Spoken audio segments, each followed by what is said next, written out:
All right, here we are here. It is time. Six Sigma Oval League season finale of the fall 2023 season is upon us already, and I have William back with me again tonight. Hello, William. Hi, Ben. How's it going, buddy? Super awesome to have you back up here with me. Although we had a heck of a race to cover last time, you thought we would be low on action with a driver count of only 7, but that just simply was not the case.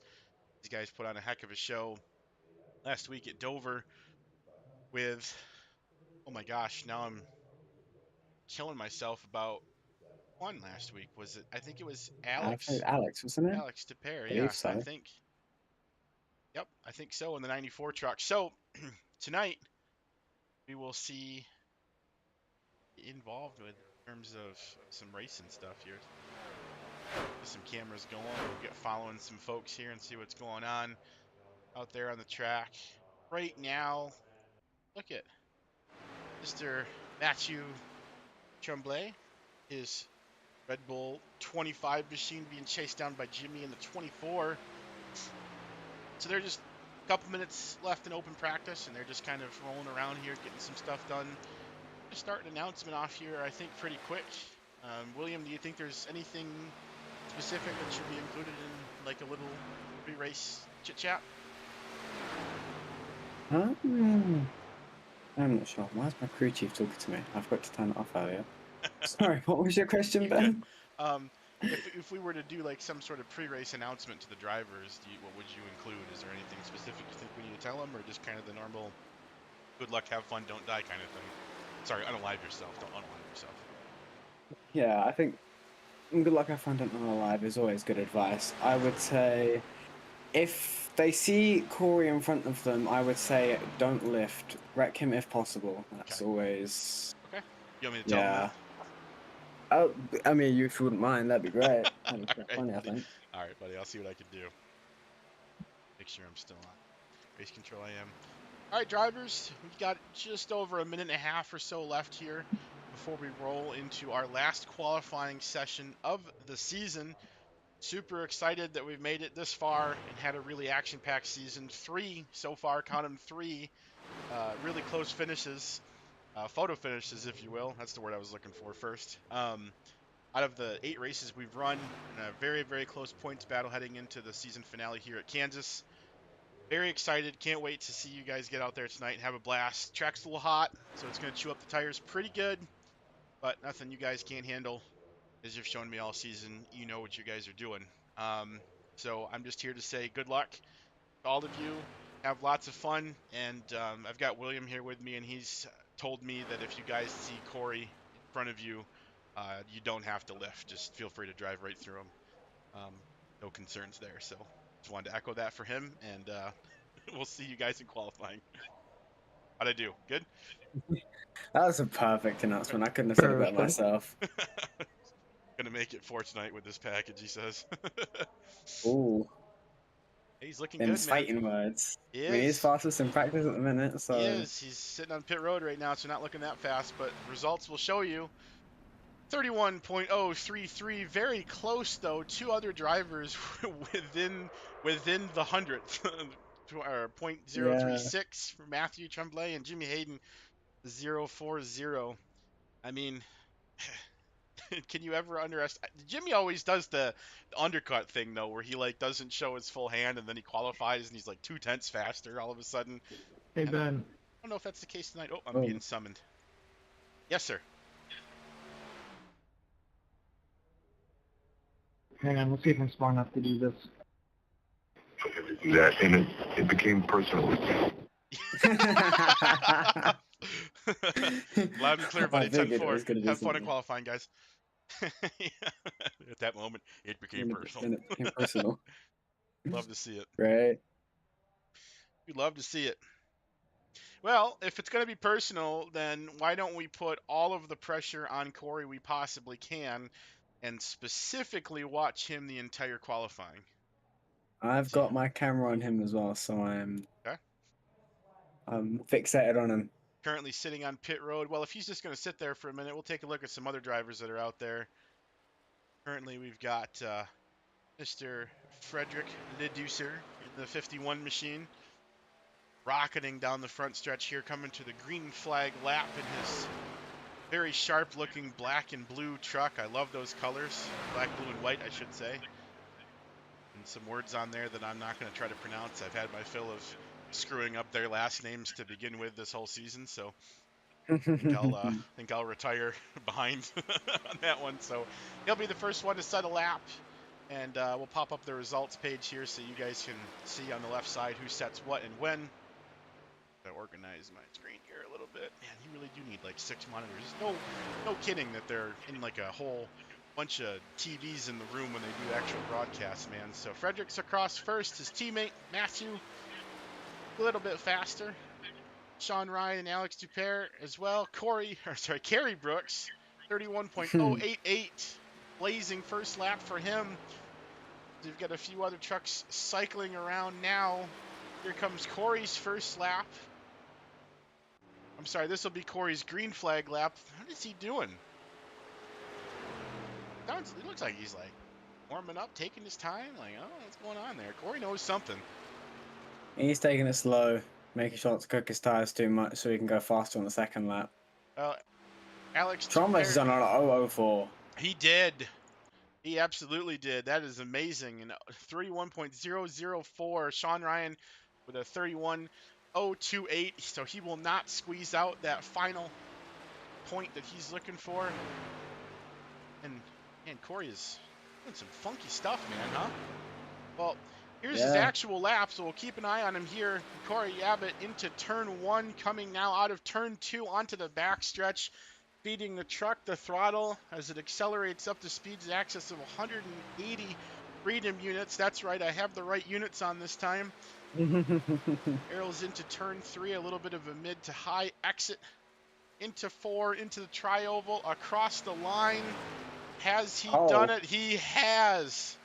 Wow. 30.967 at the line. Ladies and gentlemen, Corey Abbott is back. If there's one thing he can do, that boy can qualify. Now, Jimmy Hayden is still on his second lap. I'm not sure if he's got anything in the tank. Brian Beeman and Michael Marcotti as well.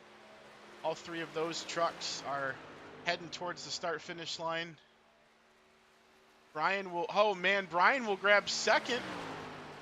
And Jimmy Hayden, he will do it. Unbelievable. 30.950. Brian Beeman also got in the top 3. Broke 31, I should say. Monster lap for Brian. 30.991. Just when you think Corey's got it, Jimmy pulls it out, carpet out from underneath him yet again. Wow, that race hasn't even started, and this has already been amazing. Well, it's wild because you've got 3 championship contenders in 5th, 6th, and 7th. Yeah.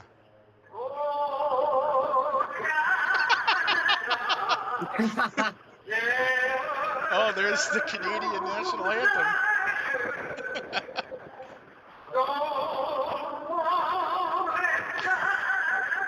Can't get copyrighted for a national anthem, can we? Let's hope not. I hope not. If so, Canada, I'm sorry. Whoopsie. Wait, yabba. Oh, Canada.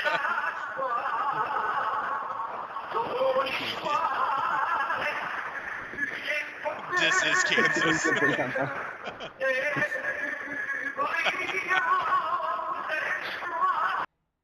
I'm just gonna...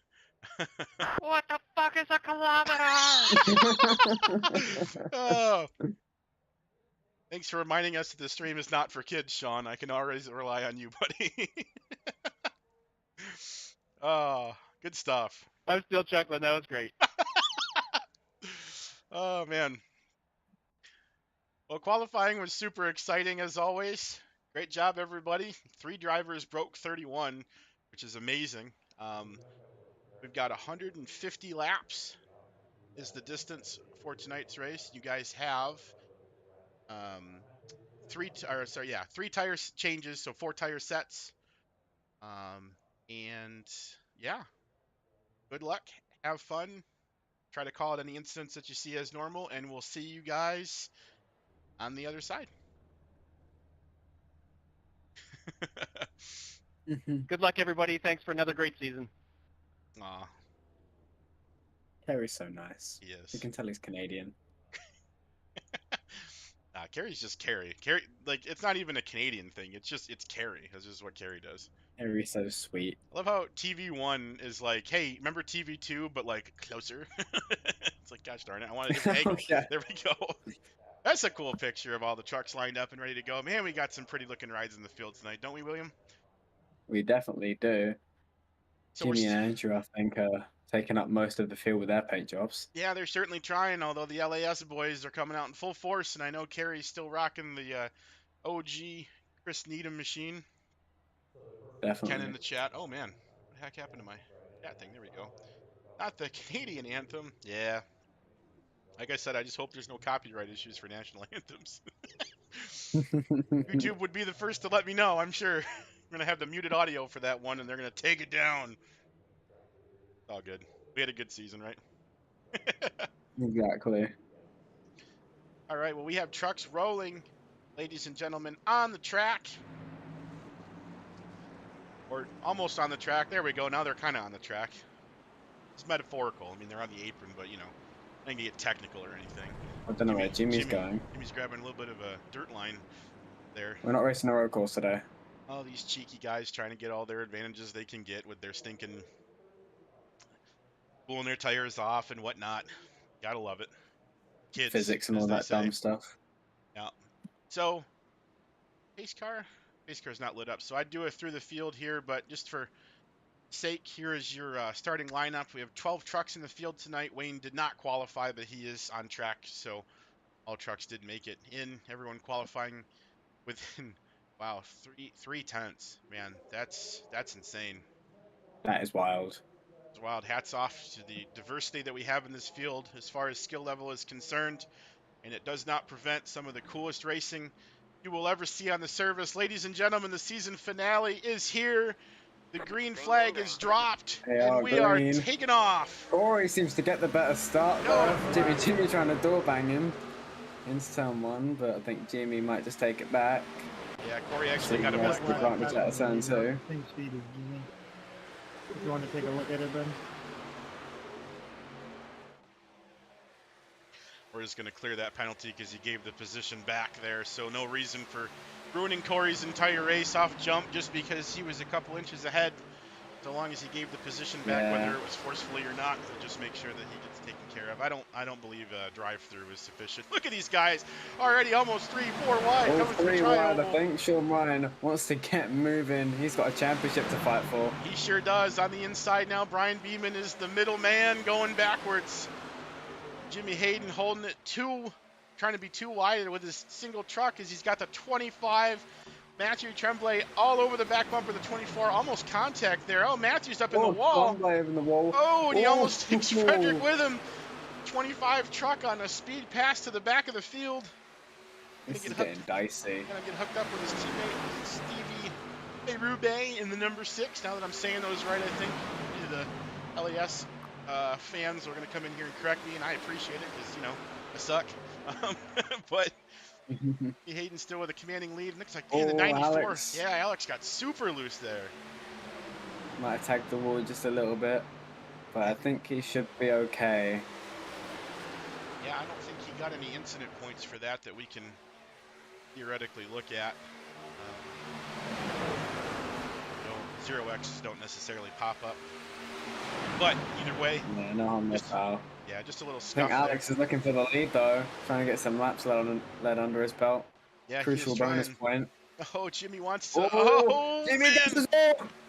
He's gonna save it. He did. Oh, 4 wide, right back into Sean. Oh, That is crazy, and he will shuffle all the trucks around. Jimmy will Alex somehow back in the save lead. that. He's gonna lead a lap. Well, I think, as it stands, Alex will actually win the championship from this position. Obviously, it's 144 laps to go.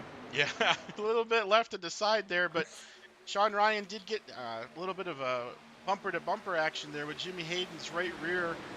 Not sure if that's going to affect the front end of the 9 truck at all. I don't see any damage on the yellow Pennzoil machine, so I think he's okay. but we'll have to keep an eye on it as he shuffled back to third, now chasing the two LAS teammates, Frederick and Alex, up front now. Quite see what that Yeah, the contact championship was. contenders, they weren't 1, 2, 3 in qualifying, but they're 1, 2, 3 on the track now. They found their way Weird how that works towards the out. front. Weird how I that know, works right? out, huh? Only 6 laps. Oh man, look at these guys trying to bump draft, and then almost looks like with those trucks going back and forth. It reminds me of the dogs going through the little cone course in those dog shows, like back forth, back forth, back forth. Oh, yeah. Only a little bit faster, maybe 180 Yeah, miles a an lot hour, faster. maybe. Yeah. Yeah, it's a little bit faster. Well, if Sean Ryan had any damage, it's not enough to do anything, or at least he's driving out of the control of it, having any negative effects on him, because he is right back up with He's the 94. Oh! Alex sideswiped him a little bit. They're 3 wide for the lead. He did. I think Alex thought he was clear there, came down and was not. So. Yeah. Well, Trombley now looking to get past Sean Ryan Hey guys, there. I understand that it's, a contentious race, but can we calm down in the start? That's kind of ridiculous. It's two body checks. We haven't even gotten to lap 10. It's 150 laps. Let's just take it a little easy, guys. No rush. On race. A second there, Corey. Yeah, only lap 8 until 150 lap race. Let's not door bang for the championship just yet. Yeah, they're already planning out their first faster pair. Yeah. Still side by side for the lead. Obviously Fred and Alex teammates, but also they're in second and third in the championship at the moment, both with a mathematical shot at winning it, so they've got their own fight. Yeah. And honestly, with a 5-point lead that Sean has, 5 points is the difference on the scoreboard between first and second place. So, Sean really having to make something happen here if he wants to make sure that isn't erased. I mean, if any one of those guys wins, they have really good shot at taking him out.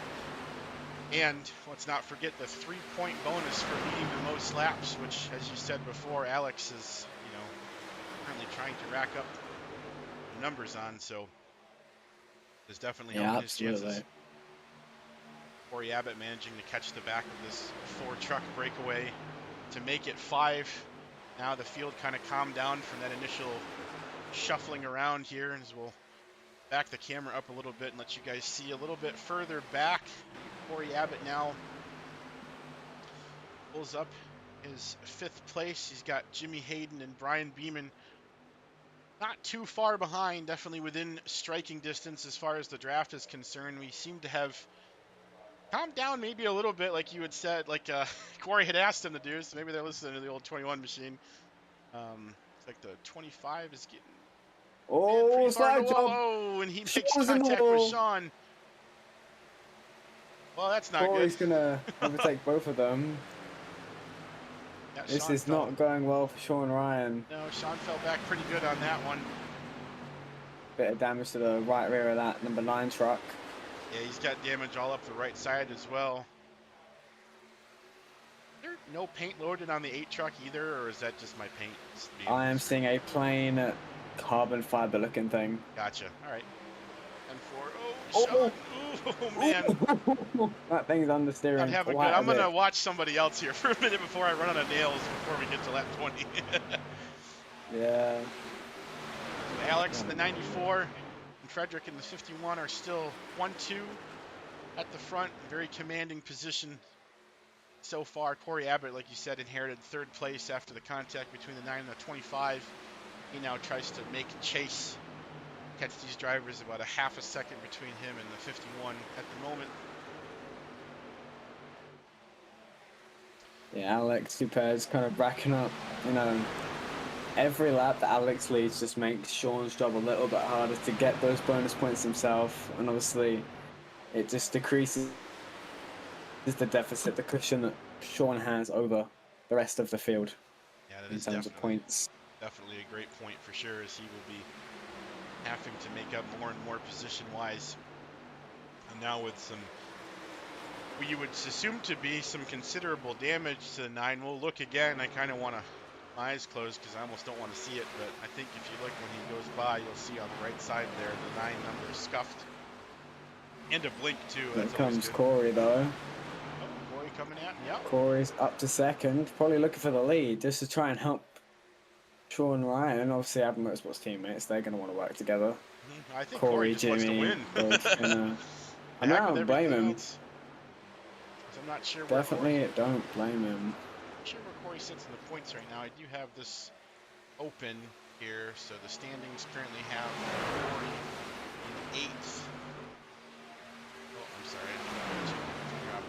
Corey's in 7th.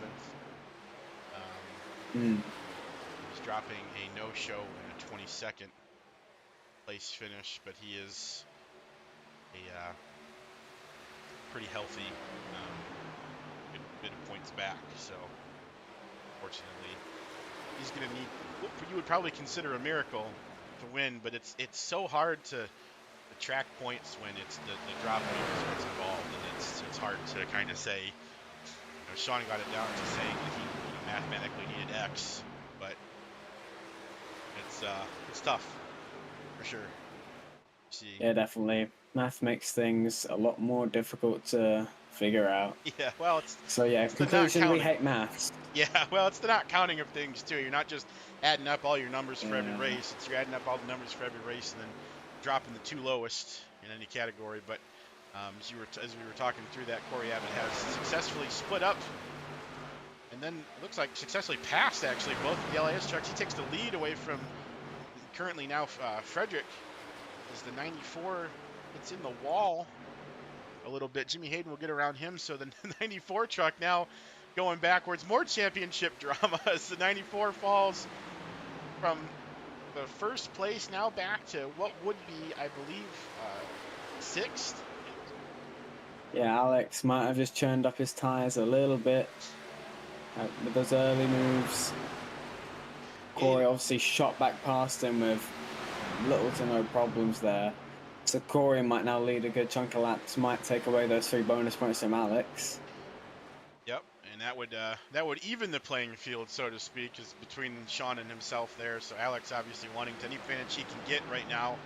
Currently door to door with Kerry Brooks as Kerry runs the bottom line, and he will get great progress on that corner. Going to shoot right up, maybe. Absolutely, No. actually gets almost alongside Matthew Tremblay, but not quite. But he's going to file into 5th.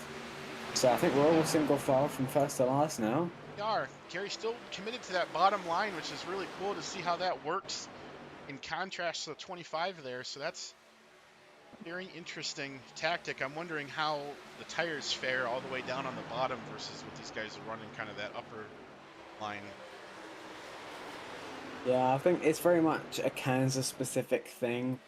The usual working theory is that you use the bottom line because you're working against the banking less, so you conserve more of your right front tire.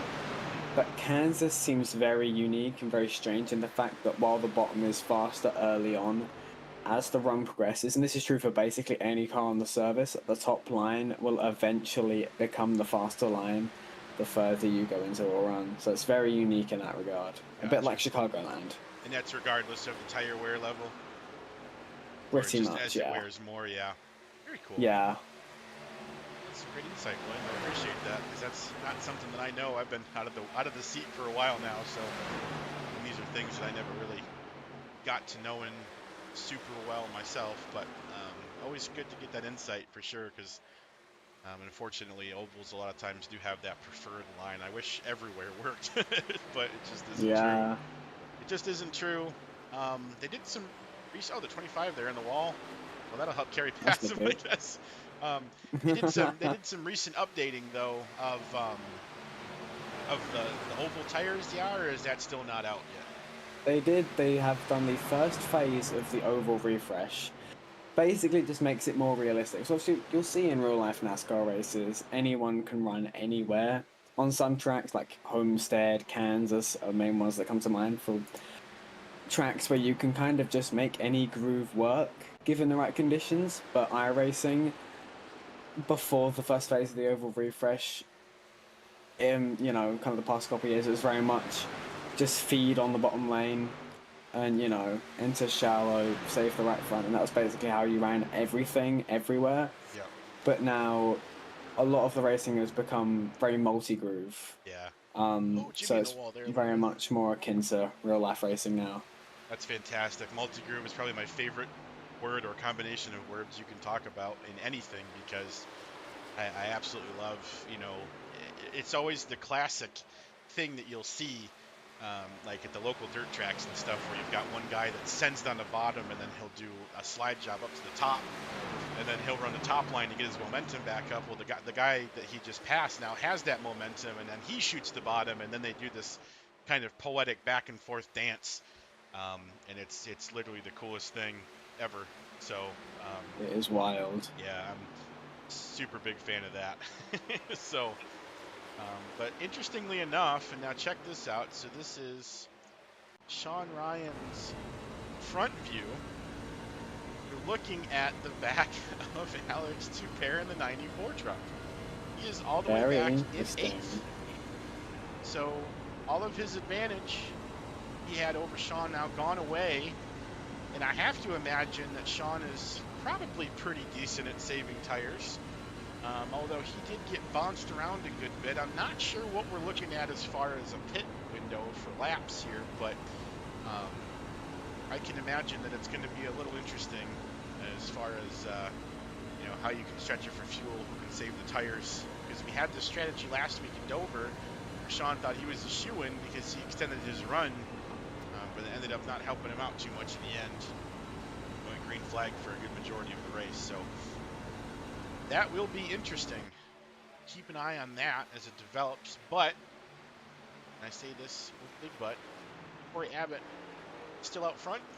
He has a 0.7 second lead over Frederick in the 51.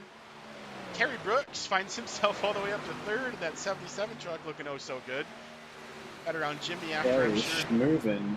Yeah, got around Jimmy after Jimmy put it in the wall a couple times, I think. So that definitely will help. And Jimmy still has that damage earlier that he got rear-ended by Sean when he came back up the track. Nearly sideways. Normal people would have crashed. He just gets fender damage. So we're really making that bottom line do something special right now. This is awesome to see. I love Very multi-lane interesting. racing, man. I love it. Yeah, we wouldn't have had this before the oval refresh. I think everyone would just be running the top line at this point because the bottom line would just have no momentum. See, Kerry Brooks 32.4 last time. That is, if we go Faster than clicking Corey's buttons, right now. Yeah. that is a lot faster than Corey's. Yeah. Nearly a tenth. Yeah, Frederick's got the fastest lap of the race, but obviously that was on much fresher tires, as it was more than a second and a half faster than what he's running now. As you see, Hayden more wall contact, and Kerry caught Frederick a ton there. I'm not sure if there was some sort of incident or Flew something. by him. Yeah. Let's see. Just noticed Wayne has entered the pits as well, the 71 truck. Now, oh, and he's disconnected. I think not Wayne. Frederick got slightly into the wall in the middle of 3,4,000. Looking at the replay there. Yeah, that makes sense because I didn't think that Corey had pulled that far away from him. So I think Kerry ran not up on him all ideal of a sudden. for Frederick. Very cool either way though. So now Kerry pushing his way towards the front. I do like seeing me a Ford up there, even though unfortunately with Wayne dropping out, this is the only Ford I got left. So it's looking good. I was actually looking today. I jumped in and I was looking at some of the cars and I saw the new Cup car Mustang, the Dark Horse. Man, that thing looks mean, doesn't it? It does. I love the look of the new Mustang. I originally despised the new Camry, but now that I've seen it with some cool paint schemes on it, it's very much growing on me. Yeah. I don't think it's as good as the old one, but it's not bad. Always find a way. It's a new era, and it identifies a new time era. So Yeah, definitely. Gary's still running slightly faster laps than Corey. That time about 0.6 of a second quicker than 21 truck in front of him, but he's got a 1.2 second gap to catch up if he wants to make something happen. Look a little further back here, and you see Frederick in the 51. Jimmy Hayden breathing down his neck. Jimmy just seems loose all over the place. That truck is constantly twitching sideways and going all over the place. Not sure if he maybe lost some rear downforce with that wall contact that he has there or something, or if he's just got that dog in him or something. I'm not sure. I think Jimmy, as he had his little incident, when he came back up in front of Sean, I did notice his right rear got caved in just a little bit. Yep. That's probably not helping his case at all. Yeah, you definitely It see doesn't that look dent. massive, but No, but yeah, that dent is going to be disturbing the air quite a bit around that part of the track. yeah, he made a flat surface, a 45-degree angle, so we do have Yeah, that. So, but physics and stuff. yeah, physics and stuff. But hey, listen, he's looking great still, running 32.8 at last lap, which definitely isn't his best, but he is still in the draft of the 51. He's still rocking around the track here. Another update on our championship leader, Sean Ryan. He has officially passed the 94 of Alex Tupert. You see Alex is the truck behind him there now. Sean Ryan on a wonderful little path forward. He's running actually similar lap times to what Jimmy ran last lap. So still struggling a little bit with the 9 truck, as he clearly has some right side damage, but for all intents and purposes, he's doing a pretty gosh darn good job of keeping that thing moving forward. So hats off to him for that. Yeah, definitely doing a decent job considering his circumstances. I think Sean's now just waiting potentially for a yellow, although with how spread out we are, I don't think that's going to happen, barring any major mishap. Yeah. So The 24 truck is on pit road now. Jimmy Hayden coming down to get his Silverado serviced for the first time this evening. I have a question for you, William. If you're Sean right now, you've got all that damage, and you know you're having a green flag stop.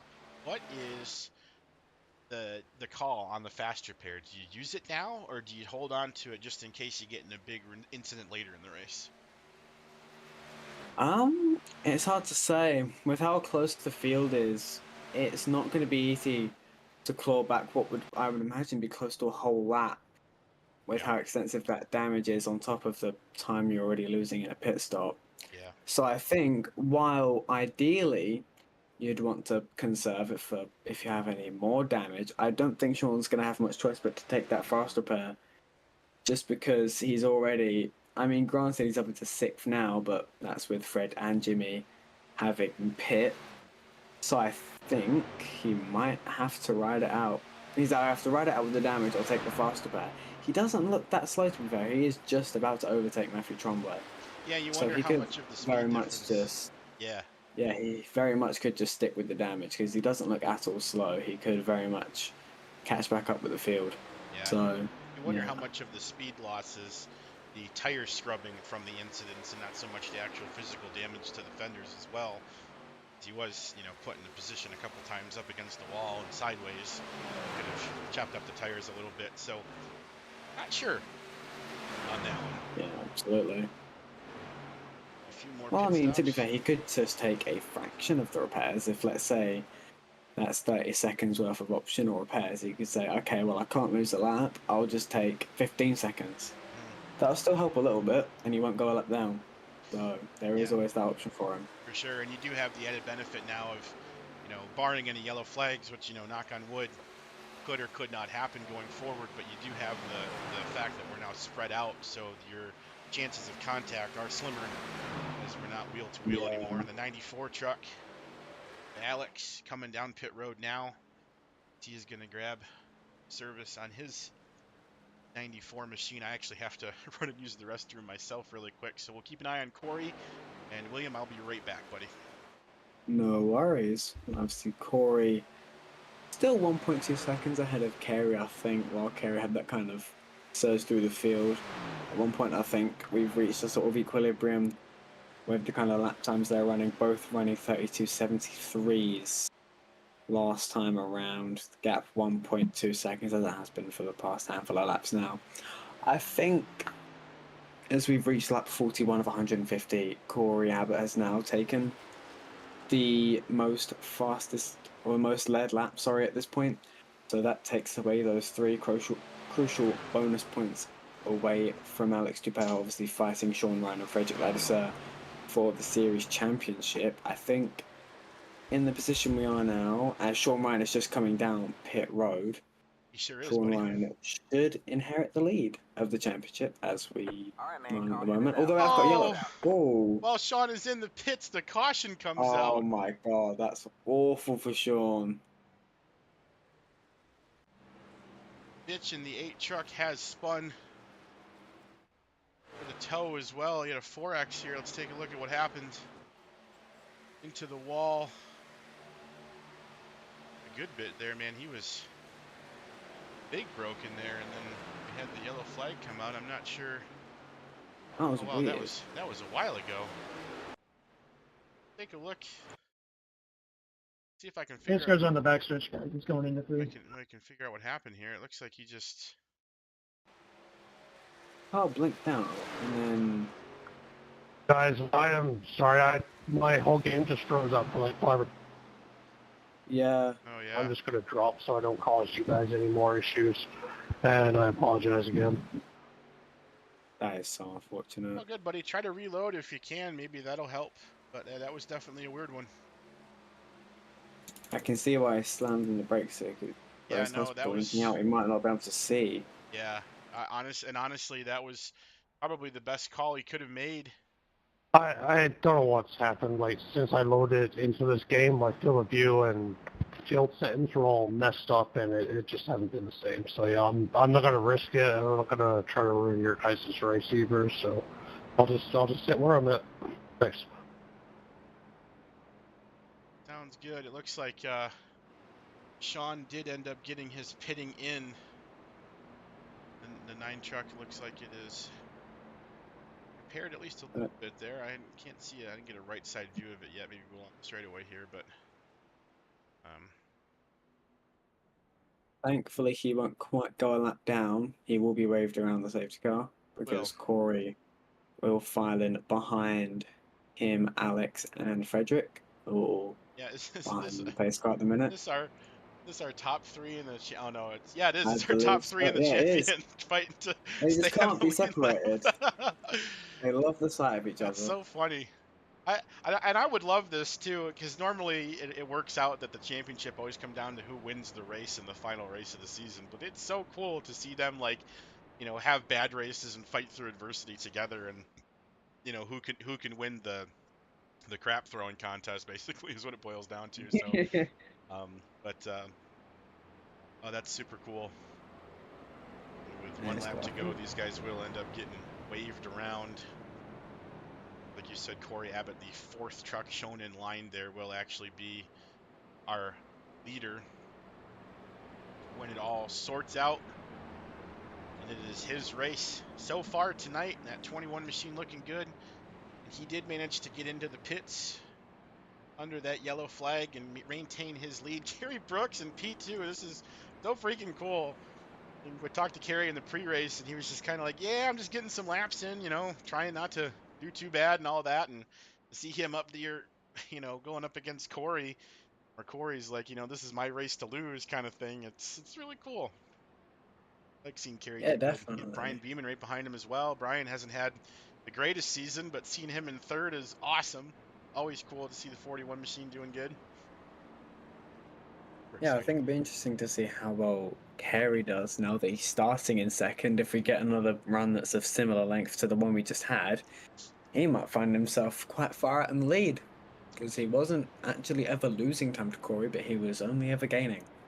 Yeah, it'll be interesting to see, because I don't know if it's because maybe he ran it a little bit easier at first, and how that will fare in the current situation with the vehicles now on fresh tires coming off of a restart, cautions, grade cautions, and whatnot. So we'll have to take a look at what happens here. But I think your trio of lap down drivers now will be getting back up to speed. Looks like Sean Ryan did in fact use his fast repair.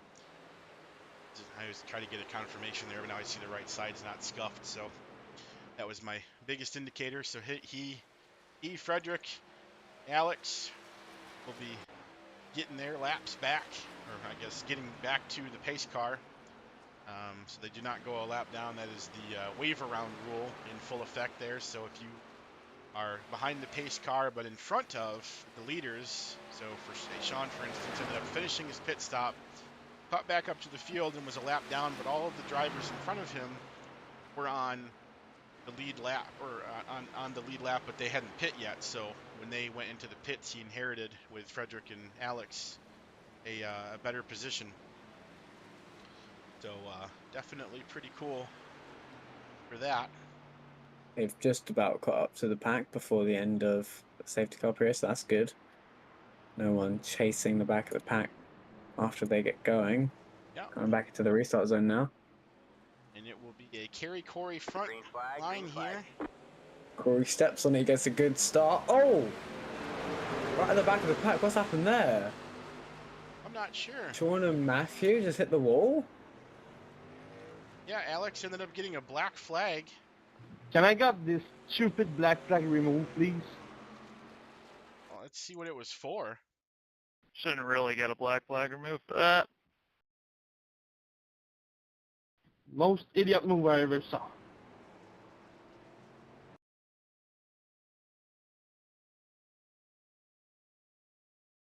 What the hell just happened? Looks to me like Alex has purposely stayed Do I need further to back serve my black flag? because he has stepped on it a million miles before Corey's even got to the restart zone. The pace car's barely pulled off and Alex just stepped on it. Yeah.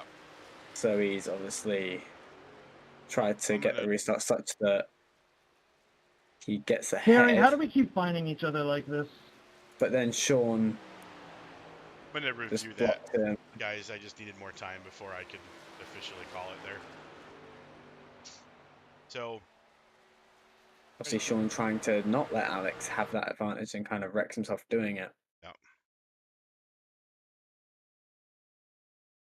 Up here, so. That'll be a point of contention for sure.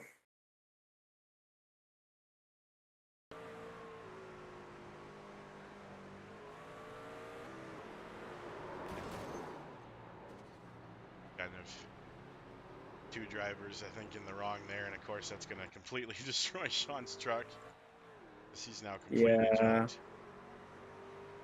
So unless by some miracle he didn't use his fast repair, but I'm pretty sure he did. Oh yeah, he did. So he's back out on pit road now. Yeah, he's going to be there a while. I'm not sure. I'm not sure what was up with that. I don't know if I have anything. You're good to just run your line for now, Carrie. I'm just trying to not do anything crazy. I don't know if I have anything specifically in the Copy rules that. there to call that out or not. I understand what was happening for sure. Don't think Sean should have tried to stop him though. That made it worse. Yeah, I agree. But I think it's a points thing. At any other track, any other race, he probably wouldn't do that. But he's realised obviously he has a points lead to protect. And he's just done that kind of split second on a whim. So, yeah, but I do think that's just both of them in the wrong. Yeah, I agree. Alex Sean probably shouldn't have jumped the restart. That was silly, but also Sean is, just come straight up in front of him. So yeah, well, Sean has packed it up for the night. His 9 truck is completely destroyed from that contact. So Alex will be continuing onward. He is now an entire half lap behind the rest of the field here. That's not going to serve him super well either.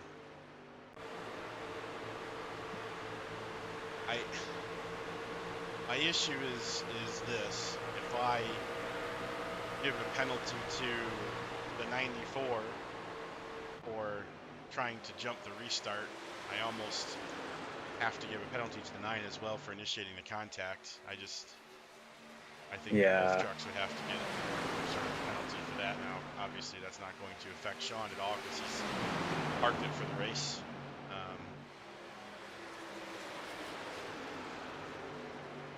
So I think that is Sean Ryan's championship done. Yeah, that's something that we'll probably have to talk about afterwards. I think the point is a bit null with the contact and the damage that's been done. That's super unfortunate. When you get in these situations, you have a lot of drivers that will do absolutely everything that they can to win and take every advantage. You talk about Jimmy doing a lot of things like that every week, like dipping his tires into the grass and stuff, trying to keep them cool. If that even works anymore, it might just be messing with you. I have no idea. But at some point, though, we have to realize that it's a race on equal terms for everybody, and everybody's trying to have fun.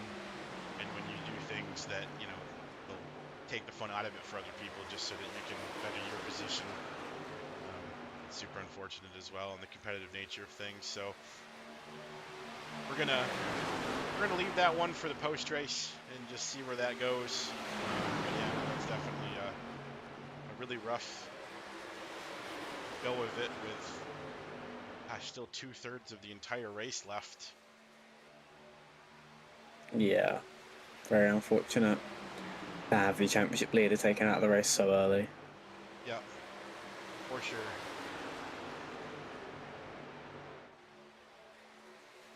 For sure.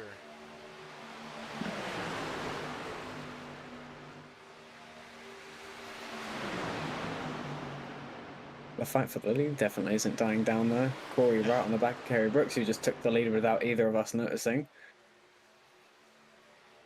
And Brian Beeman's also there. He's not giving up. He still wants to win a race. I don't think he's had one yet. Yeah, and Corey actually told Kerry when all of that was going down that to kind of run your line because he's just kind of playing follow the leader right now. So not trying to. That might be a strategy thing. Might be that Corey wants to save a bit of fuel. Obviously, the run didn't quite get to 50 laps, which is kind of the 1/3 point of the race, which would let you theoretically do one less stop than everybody else. Yep. So maybe Corey saving fuel tried to get to lap 100 and then maybe just laps the entire field by having to do one less stop. We'll have to wait and see.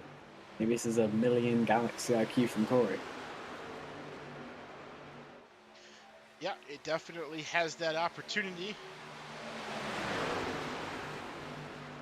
See Corey now taking the top there. I don't know, maybe being more defensive than offensive, trying to make sure the 25 doesn't get to the outside of him.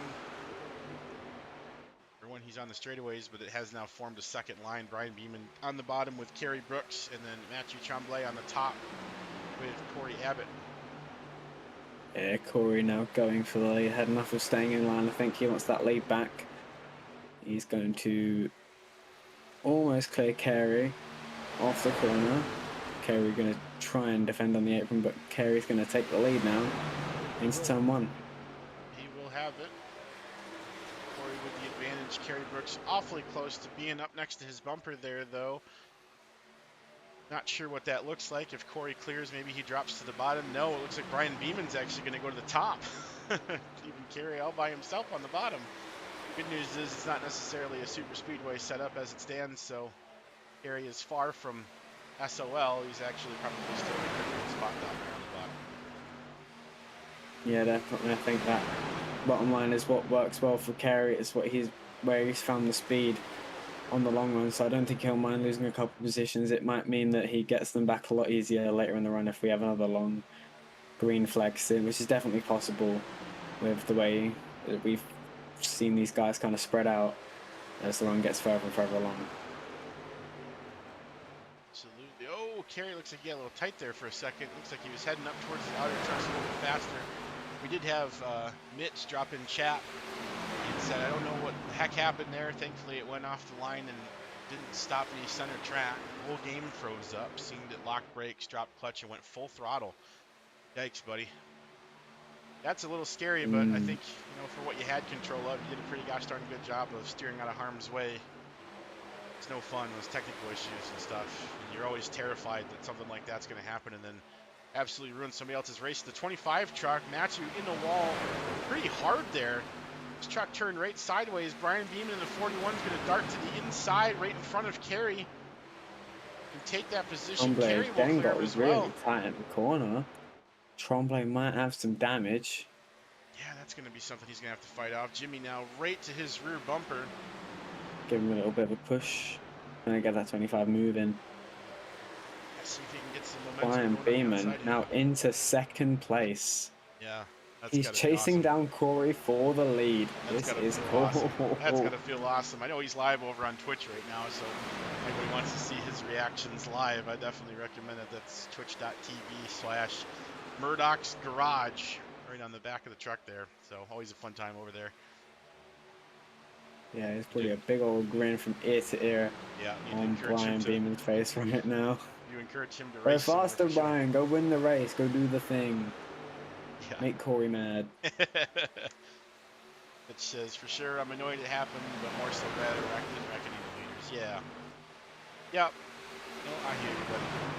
It's all good. And if you did at any point, you know, much as I know you'd feel gutted if anybody got the short end of the stick from that, you know, you can only control so much. So stuff like that happens out of your power. That's it. Oh, my mic's a little bit low. Okay. We'll turn it up a couple clicks. Thanks, buddy. Maybe that'll help.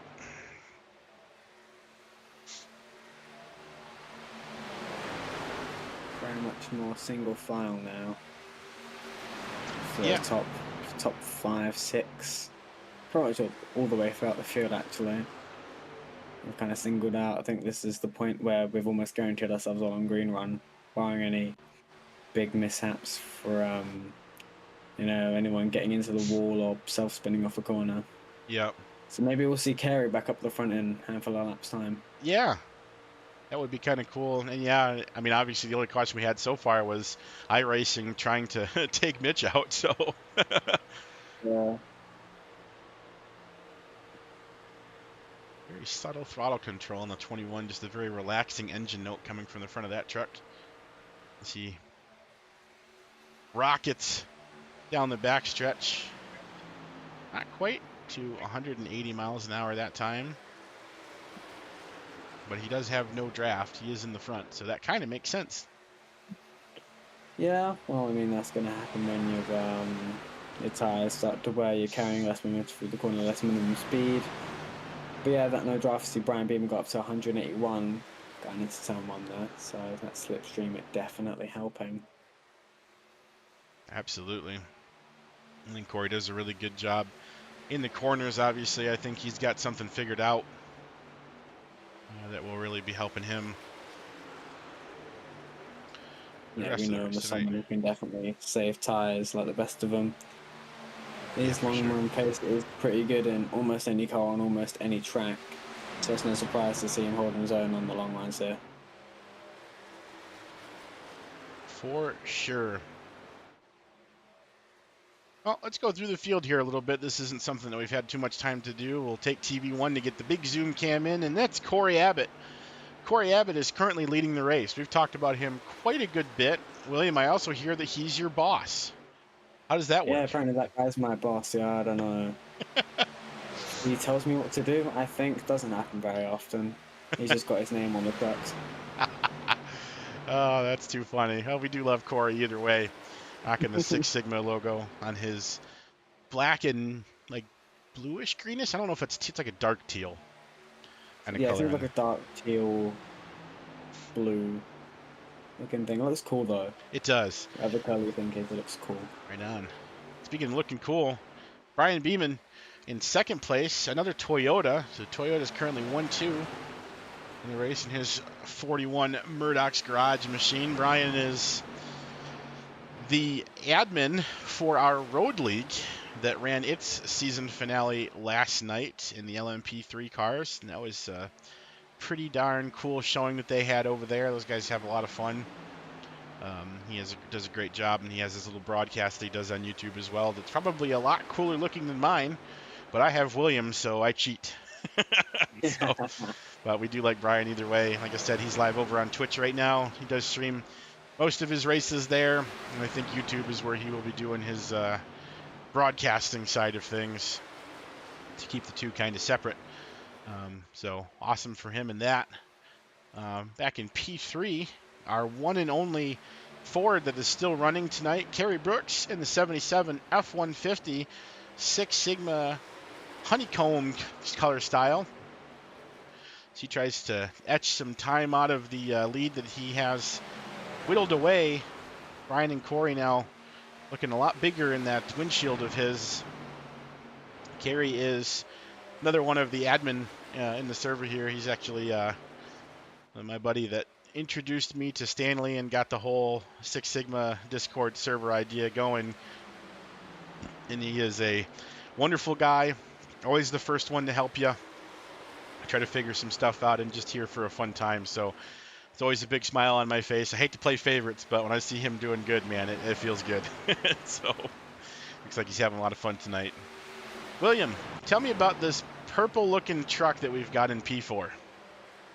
Yeah, Jimmy Hayden in 24, obviously a Spring League champion, so he kind of knows what he's doing when it comes to turning in circles in 4th place right now. Started on the pole, but hasn't really seen the lead ever since. It's all been the Corey Abbott show on the long runs in this race. But Jimmy's not been too bad. He's very much hanging on to the back of this lead pack, so he might have something for the rest of this field come the end of the race. You can never count him out. Nope, you sure can't. And he is a very astute wheelman when it comes down to it. So never count Jimmy out of anything that he's got hands on a circular thing. So Yeah, definitely not. P5, we got Mr. Steve Beyrube. That's how I was told to pronounce it. I feel like I'm saying it slow, but it's still right. And he has, my opinion, one of the sharpest looking trucks in the field tonight. The blue and yellow, black and white notes looking really good. LAS with the Six Sigma logo on his Silverado. Currently P5. And Stevie's had an interesting season. Hasn't seen any victories as far as, finishes go, but he has been fighting for the lead on multiple occasions. And is always there. Lots of the super speedways, he was pushing his buddies forward, having a heck of a time there. And even now tonight, sitting in P5, having a pretty quiet and consistent race. So look for him to maybe sneak his way back up towards the front group and be ready to pounce if anybody has any issues in front of him. Back in Absolutely. Yeah. P6, Matthew Tremblay as well. Now, these LAS boys, they know what they're doing. You'll always find them up the front. They've done so all season. They might be the first ones actually dethroning an Abbott Motorsports driver for winning a championship. Obviously, they've won the first 3 championships in a row in the oval side.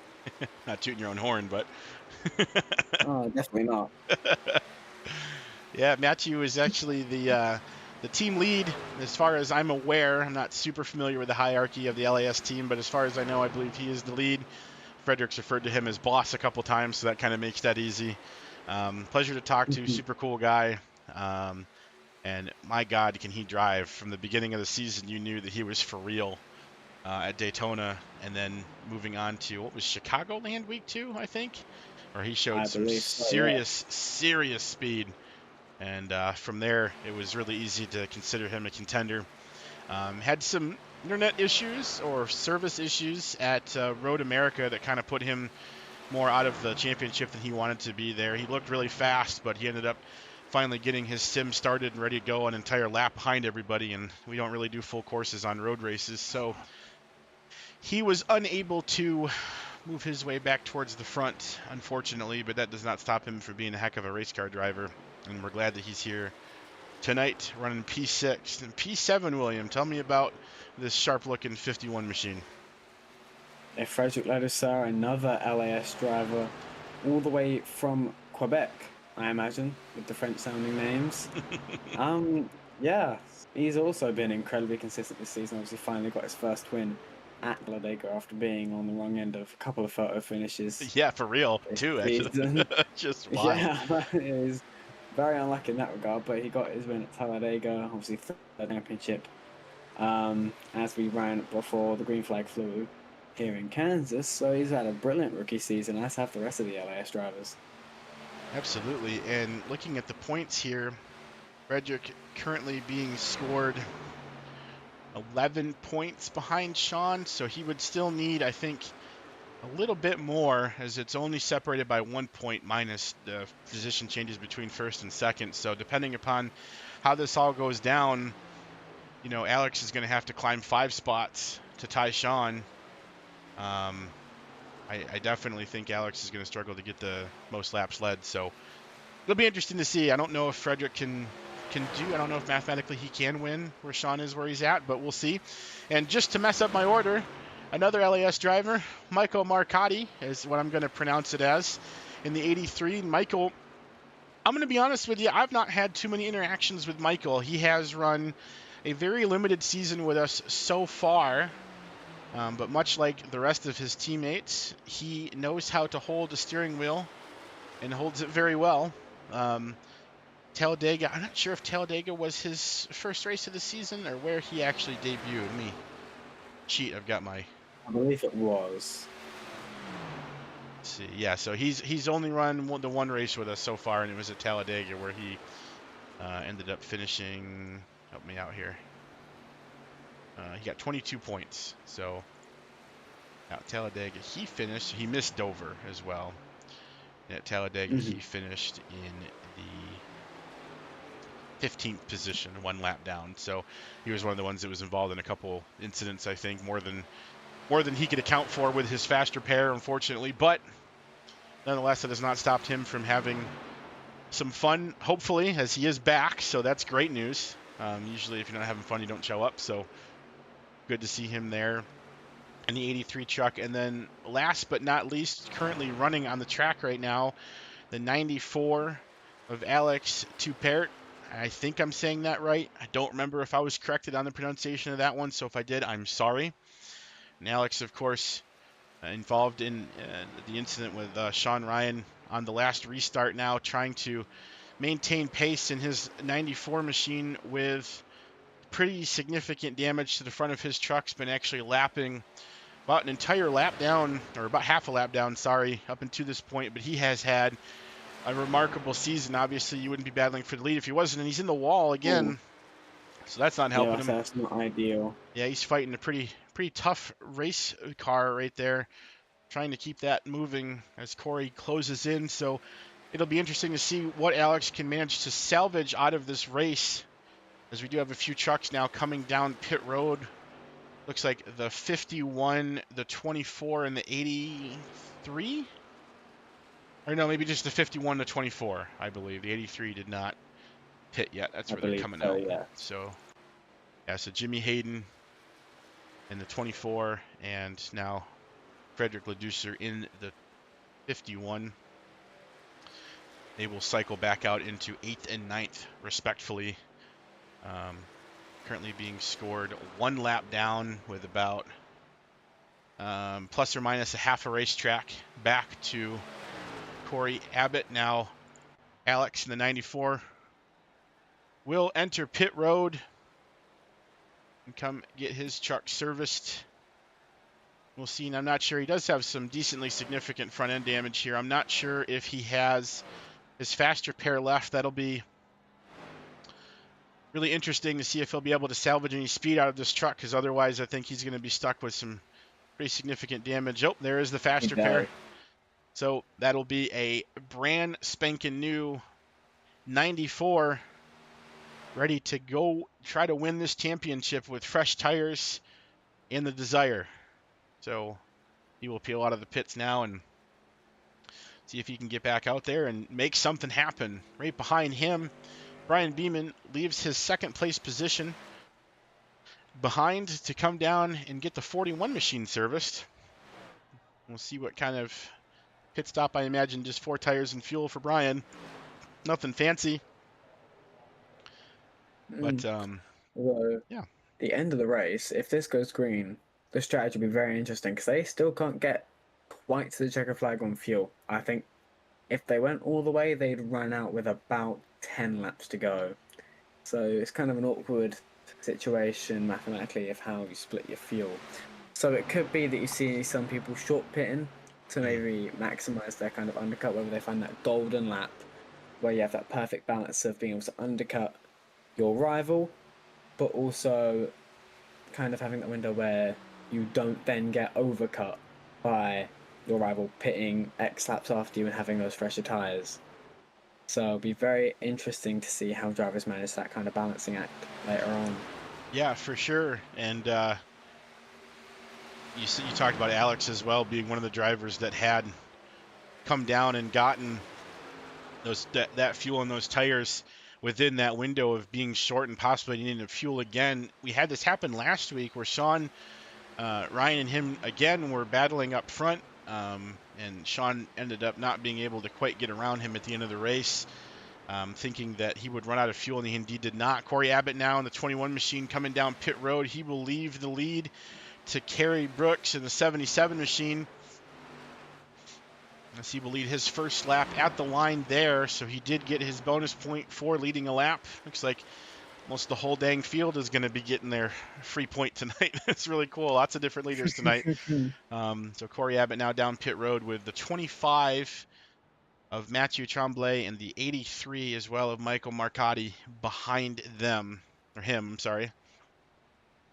Looks like Corey will let's see get. Alex Dupere.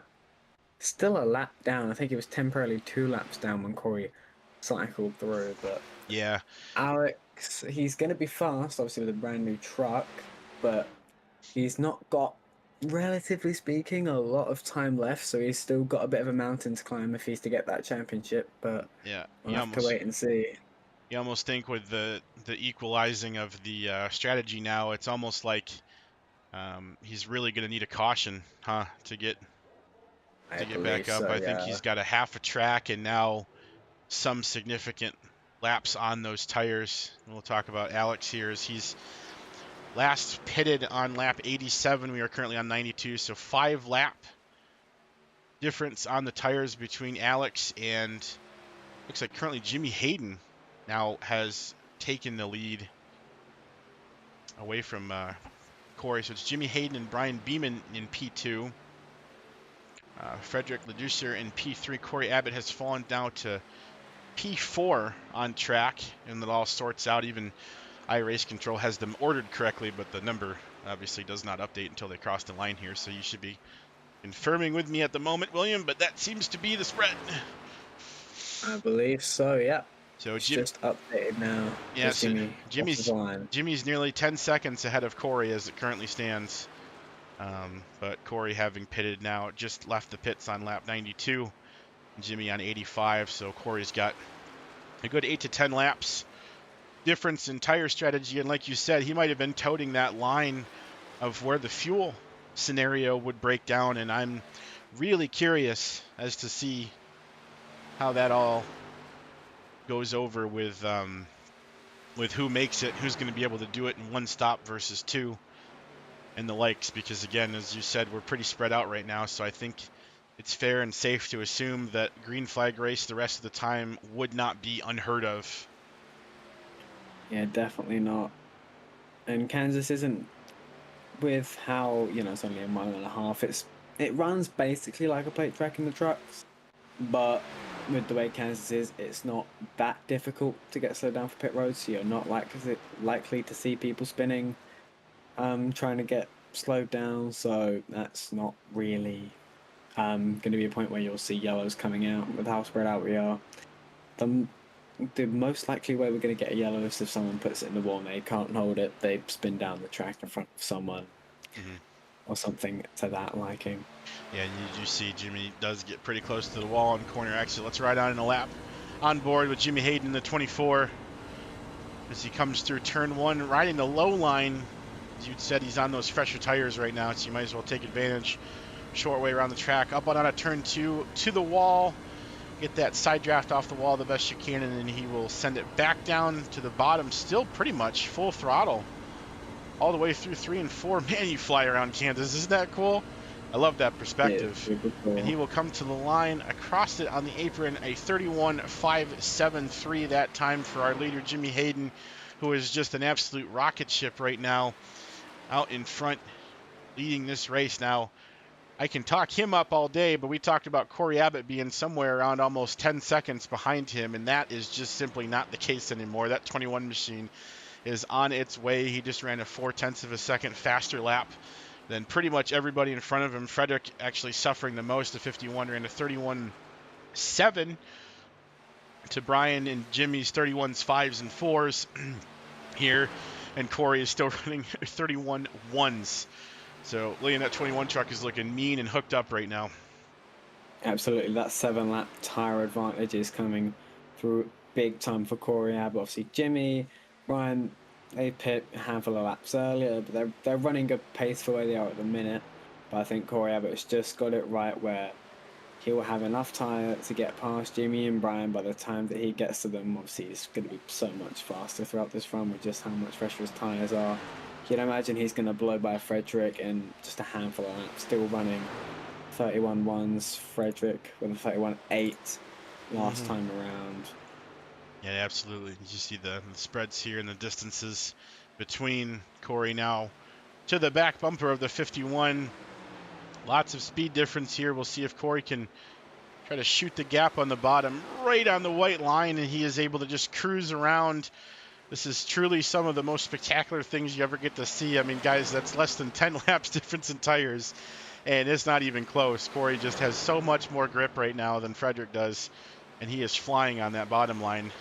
Mitch from chat says, is it me or are all the left front wheels buried in the tarmac? Yeah, they do kind of look like they don't have a lot of air in them, huh? It is weird. I think that is kind of a graphical thing, but I think it just shows kind of how low the ride height is on these trucks. You see the side skirts there on Corey's truck, or Corey's truck, so I'm focused on in a minute, but obviously they are essentially clipping into the ground from just how low the ride height is. Obviously that's an aerodynamic choice to make these trucks go as fast as they can. More downforce means you go around corners faster. Absolutely. And fast is the name of the game here as we're watching Corey now closing right up on the likes of Mr. Brian Beeman in the 41 machine here. I'm trying to think of a fun little camera angle that maybe we could follow along. Here's a video game angle for you guys. You don't get these too much in broadcasts. There's the 21 machine, third person style, going after Brian Beeman in the 41.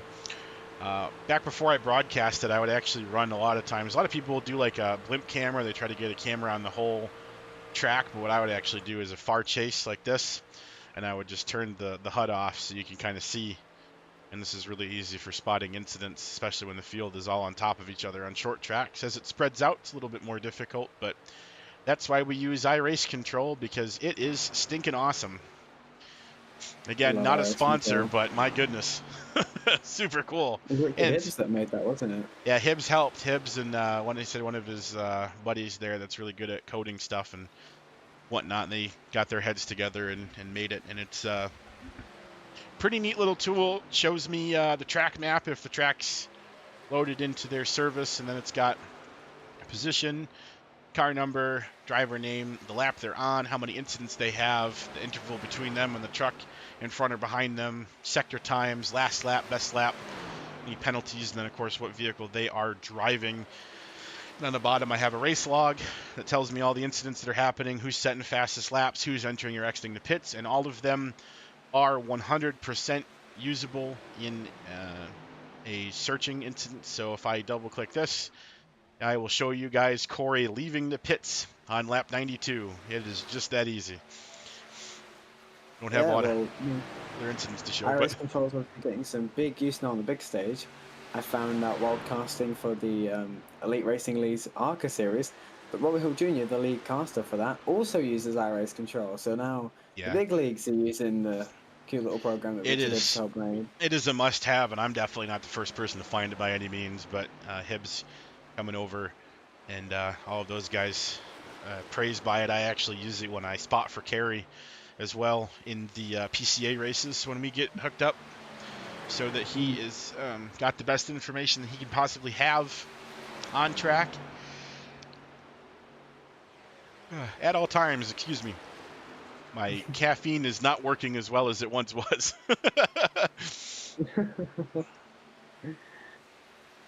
The laps are winding down, definitely, aren't they, William? We're on lap 107 now, only have 150 laps. Yeah, these are going quick. You're obviously had 175 laps at Dover. Some of these guys might have thought that was a bit of a long one, going green the whole way, but this has gone pretty quick to me. It's still action-packed. Time flies when you're having fun. It sure does. Just over 40 laps to go. Jimmy Haynes still in the lead.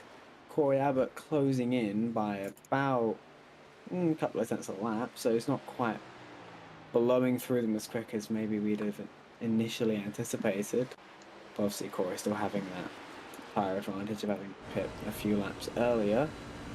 They're actually both catching Jimmy right now. Jimmy's fallen off so far as to say that he's almost 2 tenths slower than even Brian in second place now. So this will be really interesting to see what Corey is able to do as he has his sights set forward, and both drivers still very much in his windshield.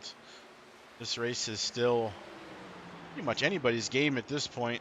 As you see towards the back of the field, Alex Tupper has taken a position away from Michael Marcotti, so Alex is up to 8th. Our championships points battle now has a 2-position difference. It'll be interesting to see how much further Alex can climb. And I didn't really factor. I don't know if we had any math as for what happens if you know both of them have a bad race as opposed to a good race, but Sean had mentioned a 5-point difference being the factor there, so I'm not 100% sure if that still holds, if it's the biggest loser versus the biggest winner kind of scenario. So not sure.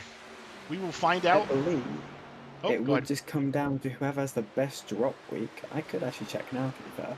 I have Sure. list.gg right here. Yeah. 2 drops. So there is 5 points between them. Mhm. Sean's current worst drop, or Sean's current best drop, is 31 points to Chicagoland. Alex's best drop is 29 points at Bristol Dirt. So if both of them do not count this race, Sean will win the championship by 7 points on account of undropping Chicagoland. Yeah. And Frederick being 17 points behind, I think it's just too far to overcome at this point, I would assume. Yeah, not quite. I think mathematically maybe, but I think he'd have to win maybe with the most laps led, which I don't think he can quite get at this point. So I don't think Fred quite has enough to win it. Yeah, that will definitely be interesting. We will also see Matthew Tremblay will actually score a good bit of points too in 5th place, because he's currently got 1 drop week, and then his other drop week is nothing. So he should benefit pretty greatly from a halfway decent finish tonight. I would say anything over 27 points will keep him in the good. So it's interesting. Like I said, I'm going to have to pull the numbers before I really have my head around anything that's actually going to officially happen as far as points are concerned. But Corey Abbott has, during our babbling on about the points, overtaken Brian Beeman for P2. And he is going to try to set his sights forward on Jimmy Hayden. I unfortunately have to run once again and make another IRL pit stop. So I'll be right back, Liam. No problemo. See 36 laps to go here at the line. Jimmy Hayden has a 1.1 second advantage over his teammate Corey Abbott. We'll see how that changes as we cross the line. It barely changes. It's very interesting. Corey Abbott obviously had that 7-lap tyre advantage over Beeman and Hayden. He was using it originally. He was flying at one point, but I wonder if maybe he's worn his tyres out just a little bit too much. Jimmy might start pulling away. He did overtake Brian Beeman. Obviously, Brian is not leaving Corey's rearview mirror at all. So we might see a resurgence for Brian Beeman. We might see Jimmy Hayden start to pull away. All of a sudden, our pole sitter, who we didn't see up at the front too much, is now starting to maybe show his hand a little bit, unveil a little secret or two. Maybe he might end up winning this thing after all, when all is said and done. He still has just over a second worth of a gap over Corey Abbott. Brian Beeman still hanging with them both in 3rd place. Awesome. Thanks for the coverage there, buddy. No What did I miss? worries. Anything cool? Not particularly, although I'm interested to see that Corey isn't quite catching Jimmy as fast as you'd expect, only around at most half a tenth per lap. So I think Corey might have used his stuff up a little too much, blitzing through the field on his fresh rubber. It's interesting, but you also have to maybe factor in the fuel scenario too. Do these guys all have to pit again? Is Jimmy going to make it, or is Corey going to make it? Because obviously, if they both make it, then this is for real. But if Jimmy has to pit and Corey doesn't, well, I think we know how that goes. Yeah. I think my math is right. I mean, the first time round, these guys were all pitting around lap 40, 41. If these guys are all pitting in the mid to late lap 90s, I make that at least 55 laps to go at that point. So I'm pretty sure they all have to pit. So, yeah, be very interesting. I think this is the point where you kind of say, does Corey pit now and really undercut Jimmy by a massive margin? Does Brian pit now? Because obviously he's falling off just a little bit. Does Jimmy pit now?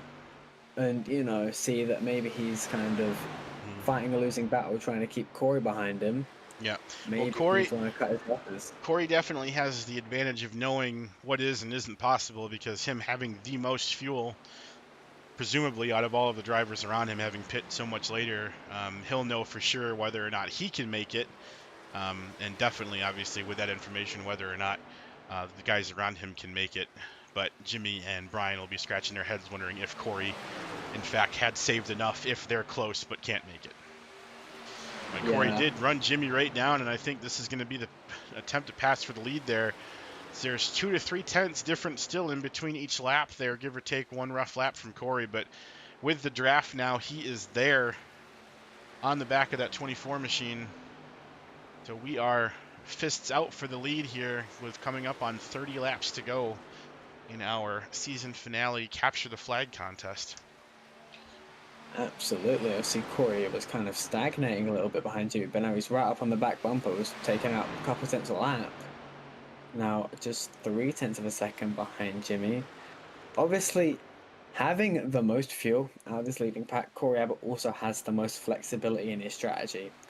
Jimmy and Brian are going to be forced to blink first out of those three because they do not have as much wiggle room. They have less fuel. Corey can stay out longer and he can react appropriately to however Jimmy and Brian act. If Jimmy, for example, pits at lap 130 because that's his last lap of fuel, Corey can then, even if he's nowhere near that kind of fuel threshold, he can then pit at lap 131 and still have that 1 lap tyre advantage and maybe close right back up to Jimmy, because we've seen Corey Abbott's long run pace has been absolutely brilliant. But Corey could also say, I'll take this till the end of my fuel run because I know I'll have the big tyre advantage later and not have enough time to catch him. So it's very much a big game. It's like a 200-mile-an-hour game of chess. I was going to say, and some people play chess, huh? Wild. This looks more fun to me. Well, I'm not great at chess. I'm not either. I'm also not that great at racing, but hey, I have fun, so that's what's important. Probably more fun than I would have if somebody's kicking my butt at chess. While we were chatting about that fuel strategy there, Frederick Leduster in the 51 did make a pit stop, grabbed 4 tires, and is now back on track. He is currently showing 1 lap down. He's a good bit back, actually. He's about 1.5 down at this point. Yeah. So he'll be hoping for some sort of miracle, but he will be making up a lot of ground on these guys currently now, as he's been scored. Last lap ran a 30.966 compared to Jimmy's 32.254. So very significant amount of time difference between the speeds of these worn tires and the fresh tires on this 51 machine shown here. So it will be interesting. Yeah, I'm really interested in this fuel strategy, man. A late race fuel, like, you know how, oh man, we've only got 5 laps left, but I'm out of gas. Kerry Brooks coming down pit road in the 77. Will this be the undercut? This is something interesting because he's close enough, I think. I think Frederick was too far back, but Kerry was up there. So this will be interesting. This will be interesting to see what he can do with some fresh tires. And I wonder how many people are looking at this going, man, I need to make my move now. I think the 6, Steve Berube is coming down pit road now as well, right behind Kerry. I think Frederick Leduster might have set off a bit of a chain reaction with this pit stop. Yeah, I definitely think he did. Matthew Tremblay, someone's coming down. Steve Berube, Steve Berube is coming down as well. Yeah, you tell me. Oh, Jimmy's pitting from the lead, and Brian with him.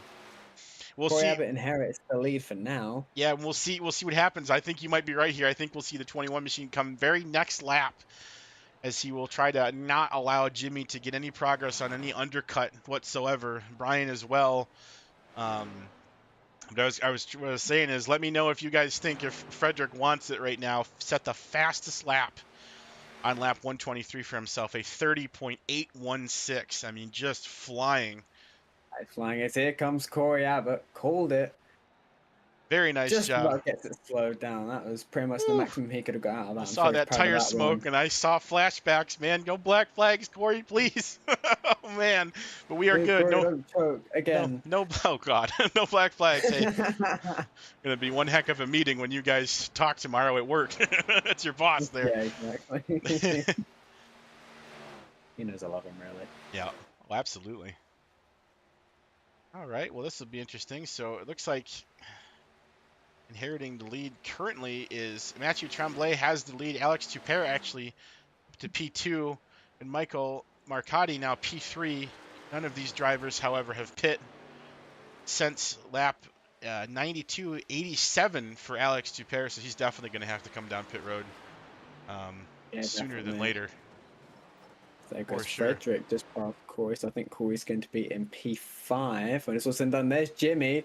Corey has actually pulled the overcut on Jimmy. So Jimmy on the outside. He's going to just pull ahead, but there's not going to be much of a gap between them. I think this will be your fight for the lead for the remainder of the race now. Well, they are going to have to get around Frederick. That was for position, the 51 truck, with a huge undercut call.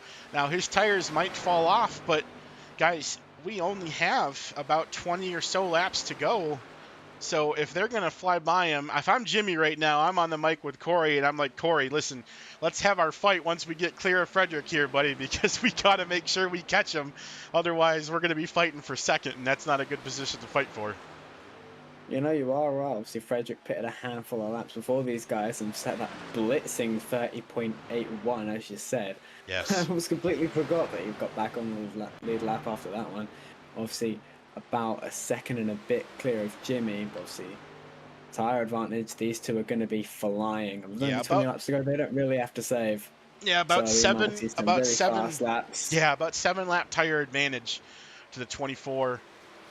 In the 21 there, they're running. Actually, Corey Abbott running a 37.27. Oh man, Corey is just flying. Probably because Corey he's Abbott's traveling through time at the moment. Oh, probably because he's drafting Jimmy, who ran a 38.17, flying both of them. And then and they're 0.4 of a second. So I mean, there they are. Hi, Frederick, how's it going, buddy? And we'll see how wide Frederick tries to get, but my goodness, with the speed differences these trucks have, it's almost dangerous to try to throw a block there. The collision could cause a crash. It's almost like they're drafting at Daytona, and you don't want to LePage them, Yeah, I mean, Frederick might not have a choice but to block it, depending on how badly he wants to win this race, but I think he'll be fighting a losing battle. Yeah, 18 Jimmy laps. Hayden and Corey Abbott closing up so fast. Yeah. Jimmy on the exit. He's going to shoot to the inside, and that might be all she wrote for Frederick. Yeah. 18 laps. Won't be rewarded for it. Yeah, 18 laps with Jimmy Hayden on your rear bumper is not a good time. I tried that at USA in an ARCA car for like 3, and it just didn't go well. So he was really kind to me. I appreciate it. He waved on the way by, too. I was like, gosh darn it.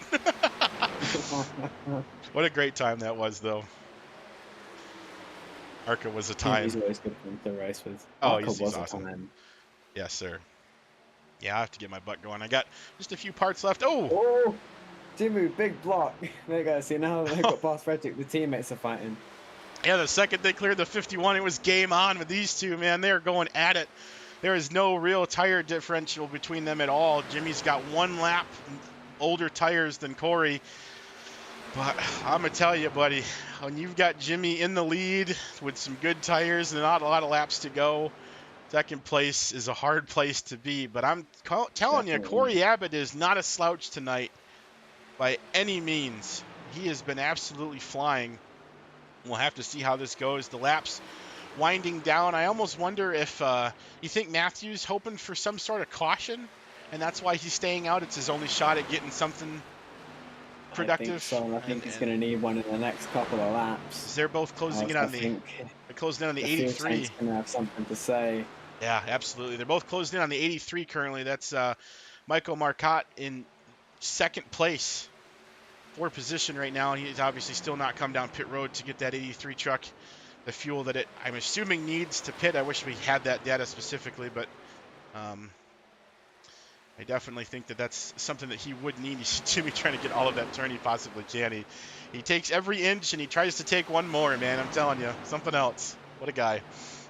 Yeah, absolutely. Just trying everything he can to pull something out of the bag, but Jimmy and Corey clearing them with not much effort at all. So, they've got tire advice about 40 laps. So yeah, and the 25 of Mathieu Tremblay has come down pit road to get fuel. So he tried. The strategy might have worked if there was maybe a few more trucks on the track to cause some sort of issue, but I just think we're too spread out, unfortunately. But a valiant effort from the 25.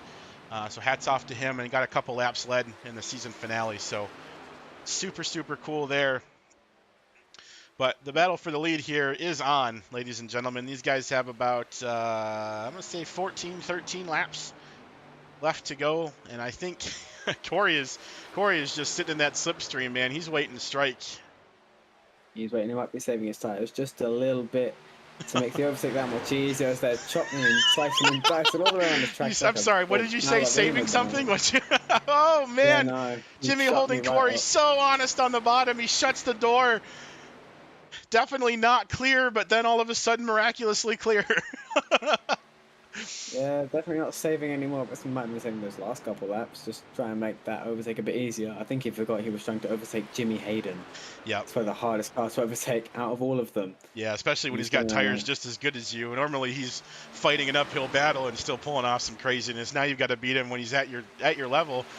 Corey is not a mean driver by any means, but I think he's going to have to get a backbone here if he wants to get a move on this 24, because Jimmy is not going to hand this to him. Yeah, definitely not. Obviously, teammates, they've got great respect for each other. They won't wreck each other, I don't think. Hopefully not. Obviously, Jimmy's going to give him a truck width and no more. I love the confidence. I don't think he'll wreck him, hopefully. I mean, that's two very good drivers. Yeah, well, if you're going to wreck each other, do it across the line on the last lap. How about that? The 83 truck now as well. Marco Marcotti will come down pit road, surrendering, I think, from 4th or 5th there. My internet is having troubles. Uh-oh. That's not good. It is not good. Second time that's happened. My quality bars went bright red. Uh-oh. Well, we're not dropping any frames tonight, so I have figured out that it is a Discord stream. I guess I'll have to try to get Parsec re-downloaded or something to see what I can do. Discord. Yeah, so here's an interesting scenario. Now, these two have been going at it for some time, and you've got Mathieu Tremblay in the 25 a lap down, and he's got to, try to unlap himself right here, I think, is what he's going to do. Yeah, I mean, probably won't be too difficult for Matthew. I think Jimmy and Cora was kind of let Matthew do his own thing. So he tries to get to the outside of Jimmy. Oh! Oh, he's there. I think Jimmy might just have to relinquish that spot. Jimmy's... Oh no, he does come back up when Matthew's probably going to stay to the Jimmy's trying to use Matthew as a pick. Just making life difficult for Matthew. He's making life difficult. He can't be on Matumbo, man. Not today. He's not letting anybody pass. I love it. Jimmy Hayden and Ryan Newman probably have that in common. Yeah. Oh, I mean, no. have you ever seen them both in a room together? No. Michael Marcotti looks to have gotten a black flag for speeding on pit exit, so he will have to come down and do a drive-through penalty there. He was doing pretty bad. It's very unfortunate, but... Yeah, well, a slight mistake, but nothing catastrophic. For sure. Cole says, put him in the wall, Corey. We'll see what happens, man. Those laps are winding down and the excuses are running out. It is make or break time. Neither of these drivers necessarily running for the championship, so it's this race or nothing. And we'll see what they can do. Man, I am excited. Jimmy can't get away. The draft a little bit too strong. Corey Abbott maybe saving a little bit, or do you think Jimmy's actually making him work just to keep up? I think Jimmy might be pulling weight a little bit. I wonder if maybe carrying a higher minimum speed through the corners, so maybe that's wearing his tires out more. Yeah, I'm not sure there, buddy. He definitely looks like Corey is still maybe searching for what he's going to need to do to get around Jimmy. Catching him is one thing. Passing him, as we've seen all night, is quite something else. Yeah, obviously Jimmy now 0.28 seconds ahead. It's just a tiny bit further ahead than he was this time last lap. We'll have to wait and see whether that holds or whether Corey has kind of a big old resurgence in these last 5 laps. Yeah, obviously Corey going to the bottom, he's probably searching for some clean air, maybe take some stress off of that right front tyre. So now going back to the high side for the time being. Yeah, 3 seconds back and now know the gap. Yeah, until Jimmy hits the wall. That's not what he wanted to do. Oh, not good for Jimmy. That will change that dynamic right quick. And see Corey now back down to the bottom in turn 3 and 4. Cool that I think tire if you notice there's that little seam right on the bottom of the track in turn 3 and 4, kind of a grip strip, as it were. Turns Oh, that man. car just a Matthew little bit more. Matthew Tremblay got You can a see that in camera got a too. meatball flag there. I'm not quite sure what had happened there. He's Oh, that thing is torn up. on What do you lap do? 45 here. I think it's through turn 1 and 2. Have a look. Sure what? Oh, just broke loose. Huh. Oh, big hit into. I don't have any no incident points for me on that one. He didn't get any incident points on my end, so I couldn't tell His his steering all out of whack. yeah, his pit road entrance wasn't pretty looking, so Yeah, his steering was screwed, shall we say. Got to keep this kind of family friendly after Sean Ryan's antics in the pre-race. hey, it's not for kids, so it's fine. Just because I'm trying to be more professional and do better for myself does not mean that everybody else has to follow my standard. This is an open mic race. I know what I got myself. Corey Oh, hit the wall. yeah. He just wanted to see it. It looked like Jimmy got a little faster after he did. Corey's like, maybe I'll try that, see if that works. I just went into Corey's cockpit for you. That was great timing. Well, only 2 laps to go. Corey, yeah, not, yeah, it's not they're the fun they're yet coming to anymore. the start finish line here. Oh, they're on the backstretch. Sorry. So we got the backstretch. So we've got what? 6 more turns? Yeah, we do have 6 more turns. You know, Corey needs to get a move on if he wants to win this race. He sure But I does. think Jimmy, out of nowhere, got the pole, kind of fell back a bit. Maybe kept his hands close to his hands. No, cards close to his chest. Yeah. There you go. Yeah, that's the Attaboy. thing. Yeah. That's the saying. I speak English, I think. Yeah, he speaks real Yeah, English. kept his cards close and I speak real English. Not that. Yeah. That's not real English. You spell words weird. Jimmy now on the back straight, very much a late race resurgence for a past series champion. Yeah. He was 3 and 4 for the past time. He's going to win at Kansas. That is It's unbelievable. the second win of the season out of nowhere. Series finale, Jimmy Hayden in the 24 will win at Kansas Motor Speedway. Corey Abbott will bring it home in second place. Brian Beeman finishes in third. Frederick Leducer in P4. Steve Berube in P5. Kerry Brooks is going to cross in P6. Alex Tupere will come home all the way in P7. Matthew Tremblay, P8. Michael Marcotte, P9. And then as our drivers that are finishing from the pits, Sean Ryan in 10th. Good race, guys. Jay Mitchell, P11. Good race, everybody. And Wayne Ruprecht bringing it home in P12. Yeah, so I'm doing some maths in my head right now. Obviously 1 point between each position, so Alex would gain 3. So Sean 1, Alex B2, and myself 3rd. I believe Frederick just read my mind. Yeah. I think if my math is right, because I obviously think Alex so. got a I'm bonus going point for to leading a lap. go confirm that online really quick, buddy. I'm going to pull up the points and read that through. And I think Sean has won from beyond the grave Yeah.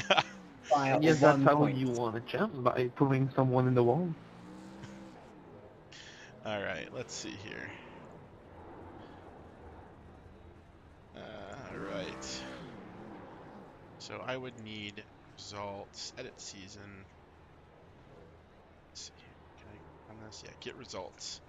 God, Leighton, if I've never told you that your site is awesome, dude, your site is awesome. Love to see His it. site is awesome. It makes math so much easier. I don't have to Hate do. I don't have to math. do math, right? Exactly. Math sucks. Hate maths. All right. So, as it stands, so Sean Ryan is your 2023 fall oval season champion, 249 total points. Alex Tupert, P2 with 244 points. So the 5 points difference remains exactly. And then Frederick Leducer at 241, so he brings it home third. Corey Abbott brings it home fourth. So he was looking for that top 3 and just missed it by 1 position. Is all it took. 240 points. And Mathieu Tremblay brings it home. Brings the season home, in 5th place. Kerry Brooks, P6, 234 points. Leighton Norgard, P7, 232. Obviously missing the last 2 races. Steve Berube, P8. Brian Beeman, P9. And Jimmy Hayden with the win at the end of the season. Ends it home, bringing it home, P10 with 3 missed races. So that's pretty impressive. Yeah, that is confirmation, guys. That's Sean Ryan is the champion, Alex P2, Frederick P3, Corey Abbott P4, and Matthew P5. I'll have that posted in the server very shortly. Congrats, Jimmy, and thanks all for a wonderful season.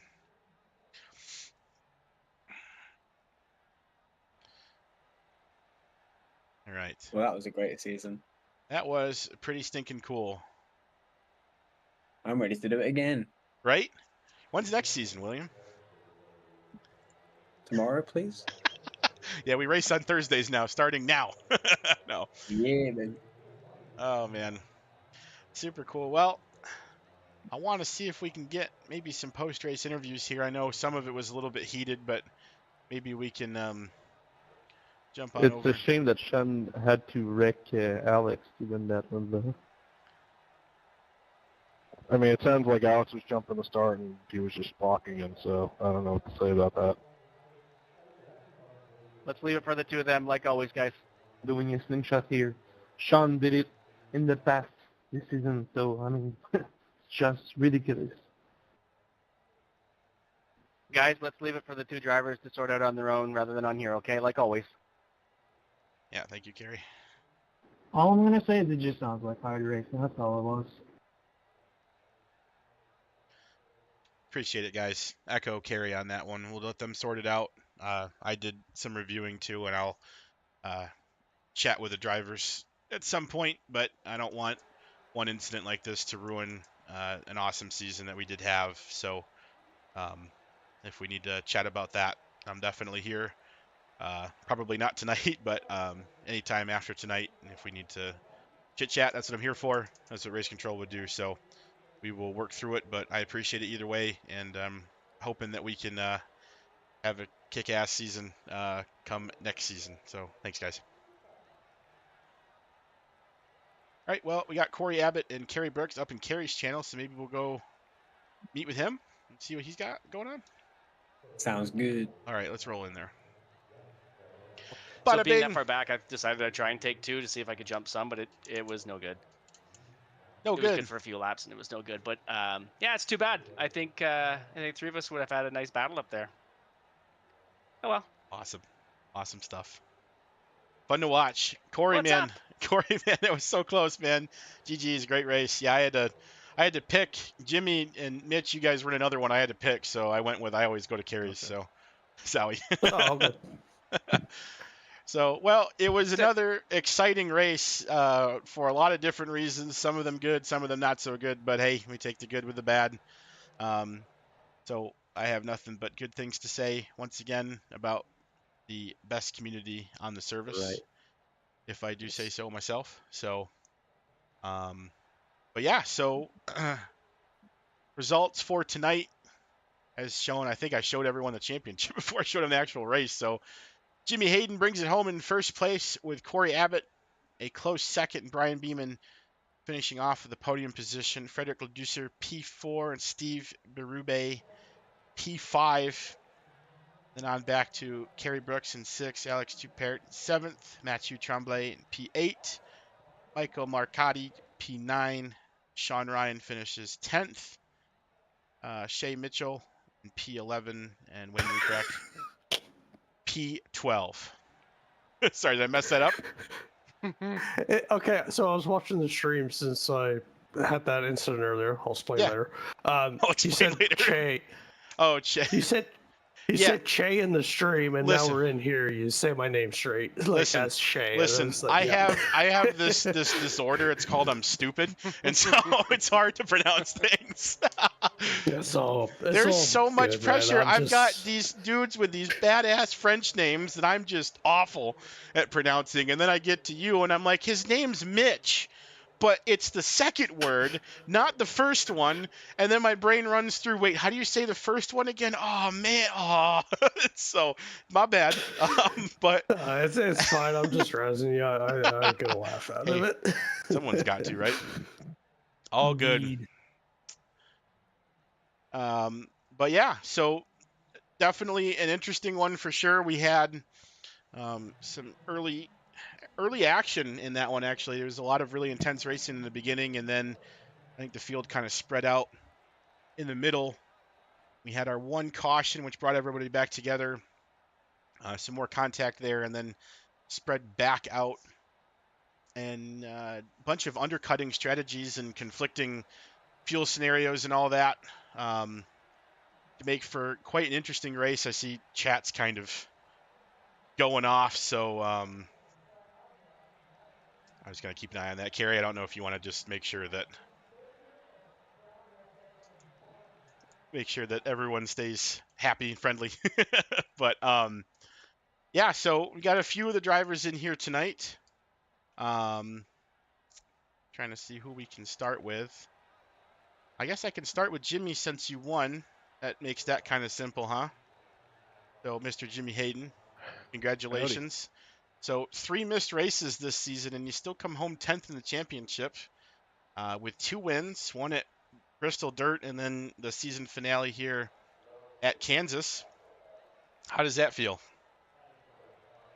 You know what? It's been a long winter, or fall as we call it here at Six Sigma Sim Racing. Yeah. I'm just.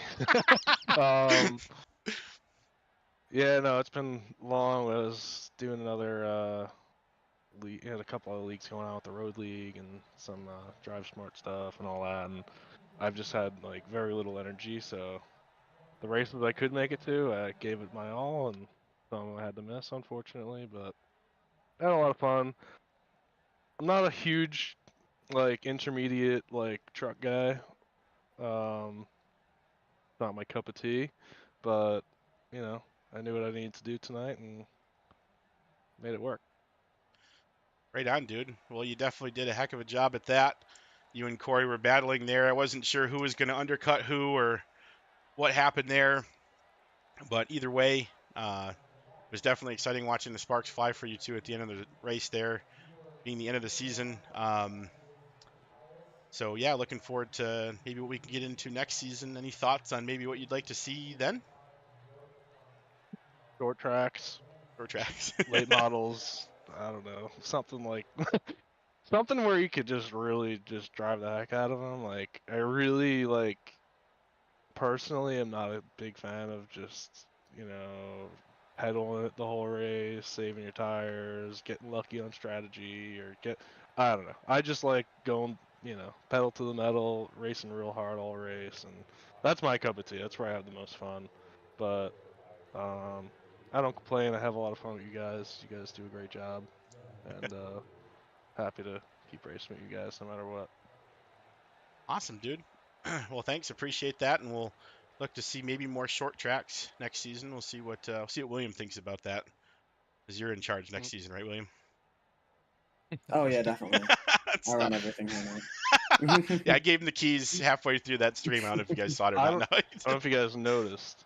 Sorry to interrupt. Yeah. But I was like, I need a new paint job for this race, so I took the Xfinity I car I did made for notice. Billy, and I just copied it onto my truck because I was like, I really like the way that thing looked. I'm just gonna slap it on my truck.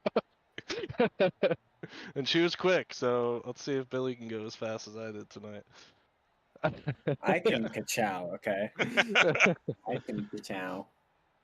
10-4. Well, Jimmy, congrats on your race win, and quite the awesome way to top off your season. We'll roll into I got Mr. Corey Abbott here, who finished P2, had just one heck of a strategy all night. He had a very, very fast race truck. It's weird saying truck. I want to say car, and then I say truck. And it looked like it was your race to win all night, and then Jimmy just kind of pops up with the undercut strategy out of nowhere at the end in front of you there, and it looked like he took a couple swings at trying to get around him, but then just couldn't quite get back to his bumper there. Walk me through that. Yeah, I wasn't really sure how I was gonna work with pitting and the whole strategy part of it. I wasn't really sure when to pit, so I just decided just to run the tank out. I really should have pit like 2 or 3 laps sooner. That's what let Jimmy leapfrog me. And the way they are with the package and the oval refresh is the high side becomes so dominant once the tires wear. And once that happened and you have the aero block like he did, I couldn't get back to him. The tires just once you migrate to the top, that's it. So I tried my best to get to him. It wasn't enough. He ran a good race though. Right on. Well, it was definitely fun to watch you try, and we were all freaking out when you pulled it there in qualifying. Qualifying was an emotional roller coaster for William and I because we're like, oh my God, Corey got this awesome time, and I was like, wait, Jimmy's still on lap 1, and then did you think you had it? Did it surprise you that Jimmy came out of left field at the end there with that as well, or? So we talked about that in the Discord. I ran my lap, saw I was first, and then I immediately scrolled down and saw Jimmy had a 32.0, and I said, "Oh, nuts!" There's cloud coverage. I know what he's gonna do, and sure enough, there he was about 30 seconds later to the top. Yep. He did something like that to me in Drive Smart on Homestead, so I definitely had some PTSD there. What a little stinker. I know, right? Oh man. What a guy. Yeah. Super cool though. Either way. William, do you have any last opportunities to bully your boss here before we end the season? Now's your chance. Ooh, I mean, it is fun, but no, you kind of stole my question with the whole can't beat Jimmy thing because he's bad. Oh no. Even though he had tire advantage. Oh no. I mean, what? It was one lap. What do you mean? Be nice. Okay, fine. I mean, I've bullied him enough. I think so. You do, Corey. I love you, really. What? What did you say to me? I bet you guys are wonderful in you your did own good. race chats. I'm being nice for once. I know. That's not very often with you. Yeah, no. I mean, What a guy. Oh, jeez. All right. Well, once again, Corey, congrats. And that is P4 in the championship. Just missing the top 3. You were 1 point behind Frederick there. But still, heck of a season, buddy. Great bounce back. No, congrats. And I guess I'll ask you, too, because I have no format. What are we looking at for next season? What do you want to see? Give me some short me? tracks. Yeah, what do you want to see? Short tracks. Oh, geez. There's an echo in here. Well, I mean, I like Phoenix, but Like you do a Phoenix? lot of Phoenix. Martinsville. older new Martinsville's a good Phoenix. Legacy or normal Phoenix? I get heat either way. Either. So okay. Either's goated. I get one. heat either way, so it's fine. One's free, one's one to Leighton likes. So you go with the bruises. The right? old one is bumpy though. Yeah, it is. It's fun though. It's a lot of fun. Richmond. There's Richmond, yeah. Richmond's Bristol. fun. I don't. Did Now- we run Bristol? Now I got a question for you guys. This is completely off topic, but that's my middle name. Did Richmond change like its logo? Because I was looking at the site Yeah. today. It did, yeah. Yeah, it like changed its Yeah, I logo. don't know. Kansas. The- they all I do could not tell. logos. The group that owns the tracks changed all the Mm, logos, so gotcha. they're also similar in known as- style. A I little don't- known company known as NASCAR. Yeah. Okay, that was funny. First off, second off, Small enterprise. We don't talk about it, okay? it Yay. was funny because I was looking at it and I was like, wait, is there another Richmond? Do I have to buy another Richmond? Like I was like, so No, that I was funny. noticed it on Homestead first. They Right changed the logo, and Kansas did too. North Willsboro would be cool as well. Guys, Ooh. I apologize. I have to bounce. I got to go take care of a situation. Okay. All right. Great Good race. Good race, Gary. Thanks all. Bye. Hey, buddy. Probably. All right. Well, next on the chopping block would definitely have to be Mr. Brian Beeman, who finishes at P3 tonight. Brian, how was your race, buddy? I finally made it. Yeah. I finally showed up to a race. It didn't screw myself in pits or do any dumb things. Oh, I did hit a wall, but I think everybody hit one of those at some point. yeah, following behind the leaders there towards the end, I think I hit the wall just hard enough. I got a little bit of damage because I started falling off a bit after that. But other than that, I was mostly just worried about the green flag pits because I don't practice them much, and I'm usually not super fast on them. And that last one, I definitely did lose a little bit of time on, but super happy with finally actually showing up to race at the end of the season. Yeah, right on, dude. Now we were cheering for you the whole time, and you were right there back and forth fighting for the lead at one point. I think, did you actually get some laps led? I can't remember. A few people did when pit stop cycled through. Did you ever actually lead one? No, I don't think I did. I thought I was going to, but I didn't realize Jimmy had already pit. I saw Corey go in. I was like, all right, we're finally going to get a lap. And then Jimmy. Jimmy. I was going to say, you're probably not the only person to say those exact words tonight, but Well, and I got confused too. I thought Jimmy got caught in the stuff in the beginning and was lap down or whatever. yeah. So Oh, super cool, buddy. Well, it's definitely fun cheering you on all night. I know, like you said, no real incidents, stayed really consistent and everything. William, do you have any questions for Brian tonight? I love putting you on the spot. It's my favorite thing. Well, obviously, Brian running up third for a long time. Firstly, must have felt very good. Secondly, obviously, must have figured something out of practicing this track, because obviously, it's not like you were in third based on luck or anything. You were actually hanging with Corey and team for quite some time. Did you figure anything out in practice, or while you were preparing for the race? yeah, I had seen a little tip on running on the outside, and it seemed to be true. Right below the white line on the top, the dash white lines, there's a seam, and it seems if you get those left side tires on it, it turns a little easier in the corner. Before I was slightly above it, and I was having a hard time staying off the wall, and I dropped it down into that seam, and it really started to rotate a lot easier. Sweet. Right on. Good to know. So I there might is a have to seam. take some tips. Does Oh, that have that's great. anything to do with Mitch's discovery of the fact that it looked like everyone's left front tire was flat, or seeking into the ground all night? Thoughts? I don't know. He's like, I didn't notice. Yeah, maybe at some point they'll put air in my left front. Who knows? Anyways, awesome, buddy. So I'm on a roll with this question, so I'll ask it to you again. What would you like to see next season? We've got short tracks and we've got Phoenix so far. I gotta take some notes here. I need to open a notepad. Hit me. What you got? I don't know the tracks that well. Depends on the car to me. Okay. Well, what car would you like? You don't have to tell me the track. If it's slower stuff, some short tracks would be fun. But I don't know. I'm not a super aggressive driver, so I don't go too hard on the short tracks. Fair enough. LA Coliseum. There you go. Just like NASCAR. Very nice. Oh, crap. One exhibition race, I guess. Yeah. Yeah, we're thinking about doing some sort of special event. I don't know. I feel like everyone's kind of sick of Daytona now, though, but I'm not sure. Let's see. Corey wanted Phoenix. I have nothing wrong with slower cars ever, either. Okay. I don't really care what we run, honestly. I'll run about anything, but I always have fun in street stocks and the stuff late like model that. would be good. Or modifieds. Right on. Late model, yeah. Yeah, so late models. Brian, Brian, I have notes on you saying indifference. That's what you want next. Yeah, that'll work. Late model's amazing at North Wilkesboro. Yeah, they're amazing to drive. Yeah, lots of model. things are actually pretty fun at North Wilkesboro. But I do love the modifieds.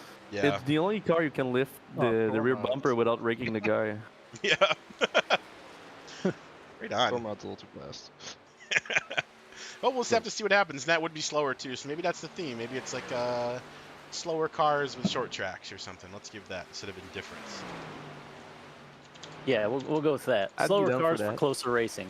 Mm-hmm. Okay. Lower that the skill ceiling, so I have a better chance. That's what we're going for. So late model it is. Right. So put everyone plays on controller now, and we all put auto aim. Wait, no, never mind. Awesome. No, mouse and keyboard is better. There you go. Yeah, it doesn't have auto aim though. I was actually in a Miata race with a guy on mouse and keyboard just the other day. Oh my gosh, that's terrifying. Oh my gosh. I mean, I won a street stock race at Charlotte on controller, but mouse and keyboard is terrifying. Yeah. He was braking on the straights to let us around. Oh gosh. Turning only with the mouse. Was he gonna try to get that SR or something? I'm just running laps, man. I think so. It's better. He's probably at work, just running some laps. Can you imagine? Oh my god. Sorry, I'll be right there in a second. I'm working. Yeah, that's what I'm doing. No, awesome job, Brian. Super fun having you all season, buddy, and glad that your final race of the season was one that you're proud of. It's fun to watch. Yeah, thanks. All right. In P4, Mr. Frederick Leducer. What's up, buddy? What's up? He had a pretty awesome race tonight up at the front, and then trying to play who can undercut who. There's some crazy pit strategies going on there, buddy. In the end, unfortunately, you probably fell a little bit short of where you wanted to be, but still, you had a rocket ship all night, man. Talk me through that. Yeah, well, I decided to undercut on the first pit stop, and that really didn't work out since we got stuck under caution and we lost one lap. So yeah, we were I think on 8 laps older tires than the entire pack, so that was pretty hard to keep up on the second stint. And after, yeah, I still decided to do the undercut. That was my only chance to try to finish in the top 5, and I think at the end it worked out pretty good, I guess. Right on. Yeah, definitely got in the top 5 at certain points. I mean, as I was telling William, and I think it had something to do with everybody needing to put less fuel in there at the end, but you were the first taker for pits in that final stint, and you came out of the pits, man, and you came out of there like just so fast. You took the fastest lap of the race immediately at the time and just took right off, and I was like, oh man, he was a bit back, but dude, he's flying. This will be crazy. So that was super fun to watch, and I'm glad you had fun tonight, buddy. It was super cool. I do like the new paint, by the way. I don't know if you watched the broadcast last race, but I didn't turn on trading paints until like halfway through, and your truck was the only one that changed because you had a difference between before, and I was like, oh crap, he's not white and blue anymore. Now he's black and blue. But super cool. And so that's the paint that's on the real car for this season. Yeah, exactly. That's gonna be my new design for 2024. So yeah, this is basically the paint that I'm gonna be using this year. That's awesome. And what do you run in real life? I run the late model stock, and we're planning. Yeah, I'm not supposed to say that, but we're planning on doing 3 races in the NASCAR Canada series. Oh, that's super cool, man. Yeah, we just need the money. Like we're working on it right now. Right on, dude. Well, I hope you land that. That is super awesome. I've seen some pictures and stuff on Facebook there after we had the initial post. I've been watching some of the things go by, and I was like, golly, that car looks really sharp. So, but that's awesome. Thanks. Man after my own heart, because, black and blue are like my 2 favorite colors. So, I mean, that's easy. We take those. Yeah. But looking sharp, buddy. And so you had a couple answers already with everybody else, but I'm going to ask you too. Well, actually, first, William, do you have any questions for Frederick before I just steal the entire show away from you? No, I think you both kind of summed it up pretty well. I asked too many questions, didn't I? Yep. Well, I mean, so.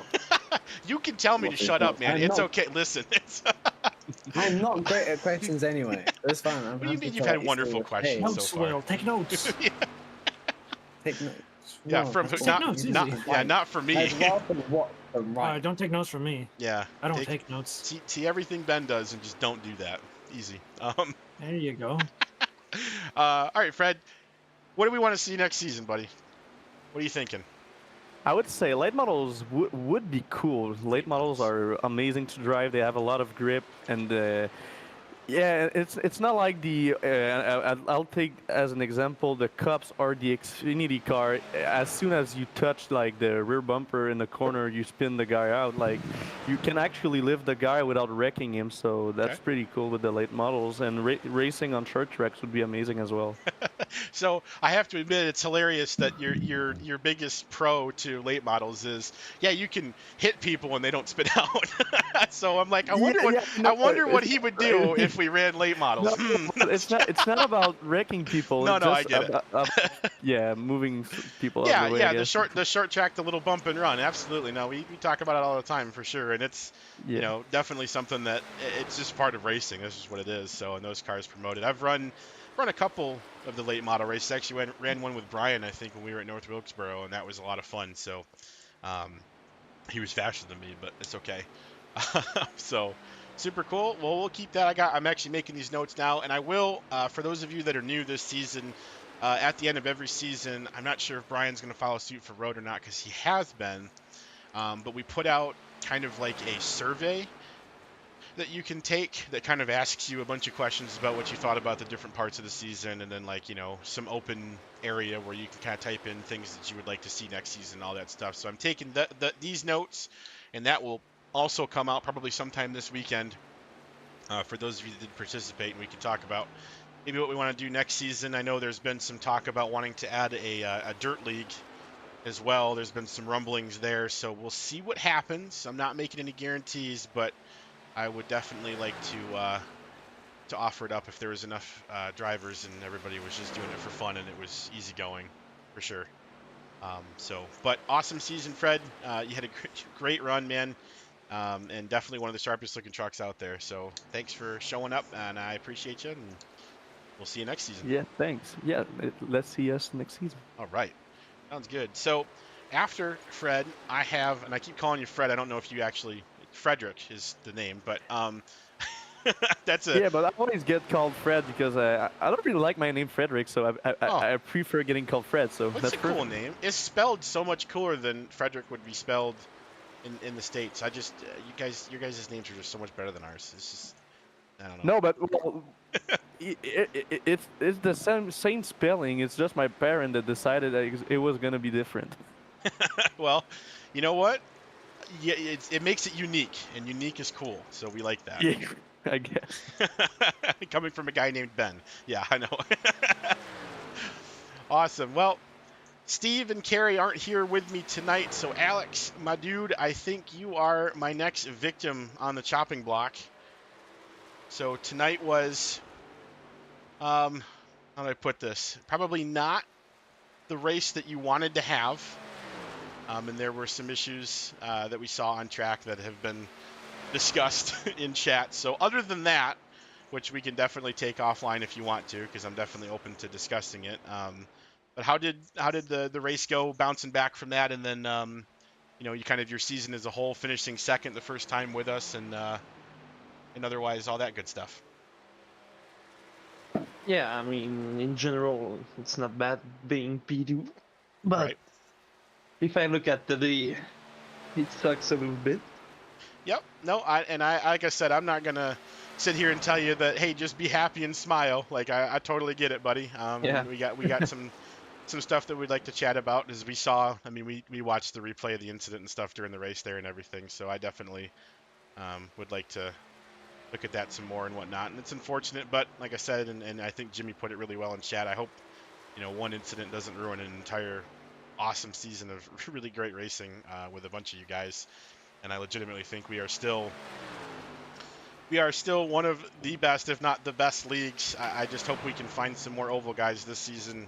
We had a lot of, not that I hate green flag runs, because I really like green flag runs, because you like to race, right? Like, because you didn't come here. I know Jimmy's like, wants more caution beers and whatnot, but you want to race, and so he's like, no.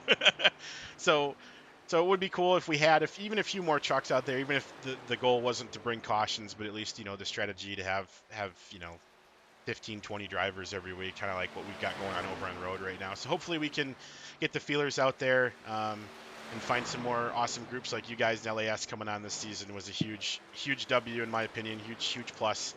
As you guys are a lot of fun, so we will look forward to continuing onward in that direction. Alex, what would you like to see next season if we were to change up cars, tracks? What do you want to see? Good question. Right? I love trucks. What kind of tracks? I love the trucks, so I will keep the trucks. Okay. But I also love short tracks, so I will the second Frederick on that. Okay, so like late models, short tracks, so slower car. Not necessarily late model, Okay, but okay. short. I love short tracks, as you've seen on Okay, Dover. so you're with Jimmy then. Jimmy's all about the short tracks. He'll run anything. He'll run lawnmowers on the short track. He don't care. So maybe not a We love lawnmower. it. Right on. So and it looks like that's where it's leaning towards. I don't know, and maybe you guys can help me out here. I know they talked about the release window of the SRX car, and that's still a thing, even though SRX kind of tanked this season. I don't know what we've got coming or when that's going to land, because the second that becomes a thing, I 150% am going to try to get a season going with that. But has anybody heard like a when or a time frame we would get that? I don't think iRacing have put anything out. Yeah, I didn't think so either, but I just wanted to be sure, because you guys are way more on top of iRacing news than I am for sure. So, but yeah, no, super cool either way. And that's Alex. More short tracks. That's what we're thinking for sure. Let's see here for my results. Matthew, I think you're next, buddy, on my list.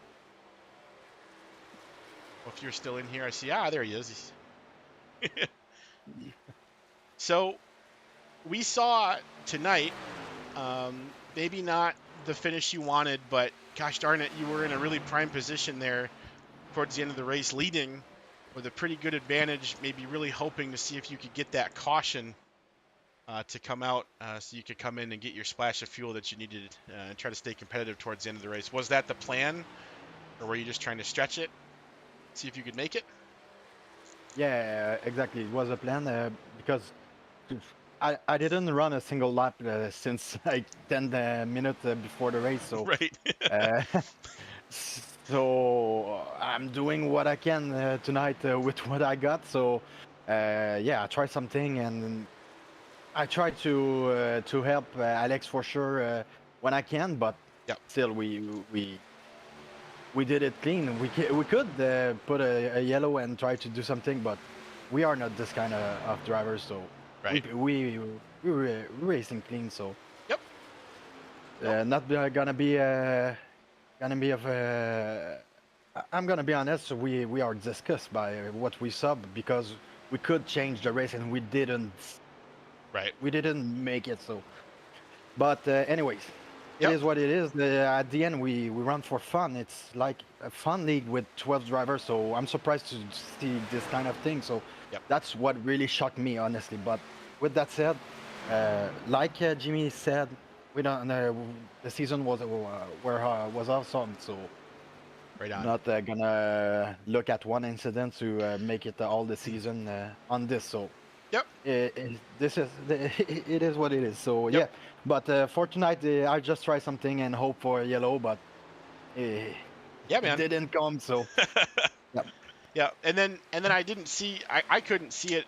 William said he caught it there, but you came back out after the pit stop, and then was it like some hard contact with the wall that caused damage, and you had to come back down pit road? Yeah, exactly. I Afterwards? came to take my fast repair at the end. So Gotcha.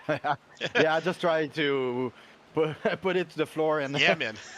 I was not really concentrate at this point, so I Yep. was just having fun and talking in the Discord with the guys, and wasn't really 100% on the race at this moment. So yeah.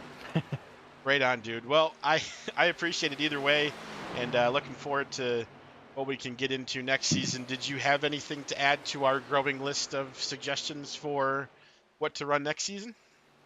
Yeah, but like I said in our group, we discussed at this moment because, to be honest, we have some plan on the Thursday night, Yeah. and Wednesday is gonna be like I Prep. don't think we can be full invest in like two league, but if it Yep. is late model on short track, I'm pretty sure that the guys when they gonna when they will be available, they will Right. come to race this kind of Right track on. because this kind of race because it's different.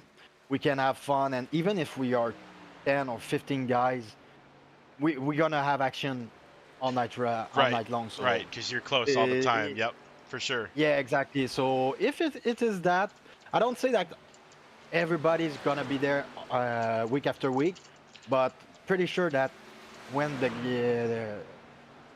gonna be available, we will be there if it is short track and late model. Right on, For dude. sure. If the SRX came out soon, Yeah. this can be a good option, but Yeah, not man. for the next I'm season. But for the future, this gonna be really interesting. Yeah, for sure, buddy. I'm with you there. I am so excited for that SRX car, man. I want everything about it. A hybrid season where you can run a car on a short track in the dirt and an oval or in an asphalt.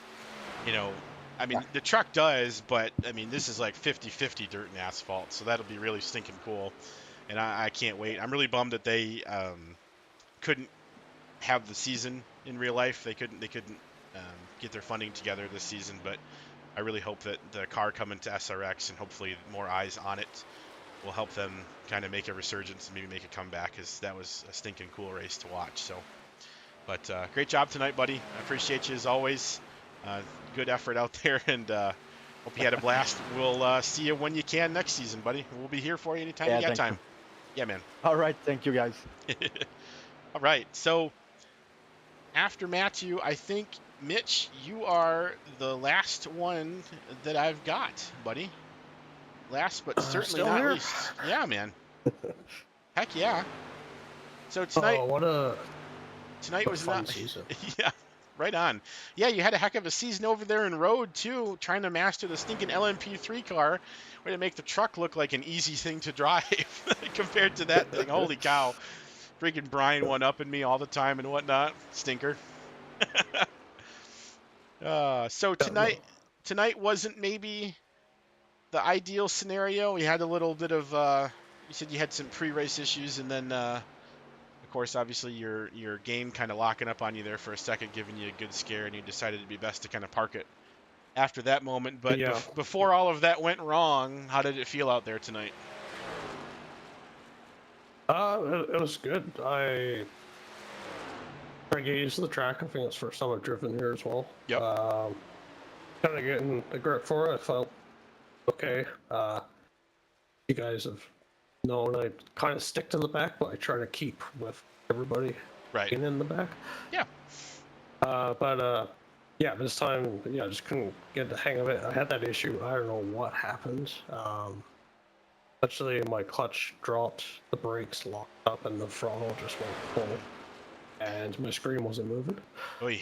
And I'm like, oh no, because I knew the lead cars were coming up on me. And I went back in the replay, and thankfully I pulled off left off of the main lines.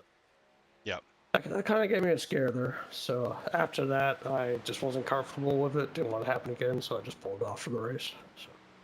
Right on. Well, I respect your decision. It's just super unfortunate, as I was saying. I hope maybe if you left and came back or gave everything a good old reset, maybe it wouldn't happen. Obviously, you'd be lapsed down at that point. But I definitely can respect you not wanting to ruin anybody else's race, but it wouldn't have been your fault at all. And just once again, always really happy to see you out there, bud. So, and William confirmed with me. So, what was up with the paint tonight? Were we in like test paint or something? Just a blank? Oh, the carbon? Yeah. So I was going for trading paints the other day, and I guess I put this on for one of the my buddies their hosted races. Oh, okay. Just completely forgot to put it back. So, yeah. Well, I mean, it still looked pretty stinking cool, man. I was just saying, I was like, it kind of looks like a test car, and then you zoom in on it, and you see all of the detail in there, and I was like, well, that's kind of cool. So William called that out for me there, the carbon. So that's pretty sweet. Well, I'm super glad you had fun, buddy. And like I said, really glad that you're getting the hang of it and getting the opportunities to get races under your belt and stuff with us. And we're trying to make it enjoyable. Like I said, we're not always perfect because sparks will fly and stuff happens. But at the end of the day, we're a community. We darn near a family at this point. So that's what we do. But, with your knowledge increasing and you're starting to kind of figure out what you like and don't like to do in the sim, what kind of stuff would you like to see next season, Mitch? So, my two options I've come up with just from trying to mess around in the sim again. Yeah. Late model stock, short track, or go with the Delaria IR18 into some indie league. Oh, indie league, yeah. You're not the first person to tell me about that. For sure, and with iRacing getting back on board with indie, that's super cool, man. I would always so love to at some point have like an official like Indy 500 like to the T with getting you guys starting the race 3 wide and all that stuff. I think it would be just awesome if we got enough folks together, and so that's why I'm definitely going to be looking to try to see if I can get some recruiting done as we go into next season, because I would just love to extend this family and get more of you guys out there and having a blast. And Mitch, if you're out there running a lot of officials and stuff like that, if you see anybody else, maybe guys that are fast, or maybe guys that are even struggling that you think could benefit, reach out, say, hey man, we got a new season coming up, you got to get in here and see what's up. It's word of mouth is. I can definitely do that, and I can attest for that. Like, I want to say thank you to you guys for running the season and literally all the help and tips that you guys have given me over the last 9 races and everything. Yeah, buddy. As you said, it's family, it's friends, and it's good racing, good learning. Yeah, the main rule, right? Have Yep. fun. Yes, sir. It's Definitely mandatory. had fun with this. It's Definitely mandatory. had fun.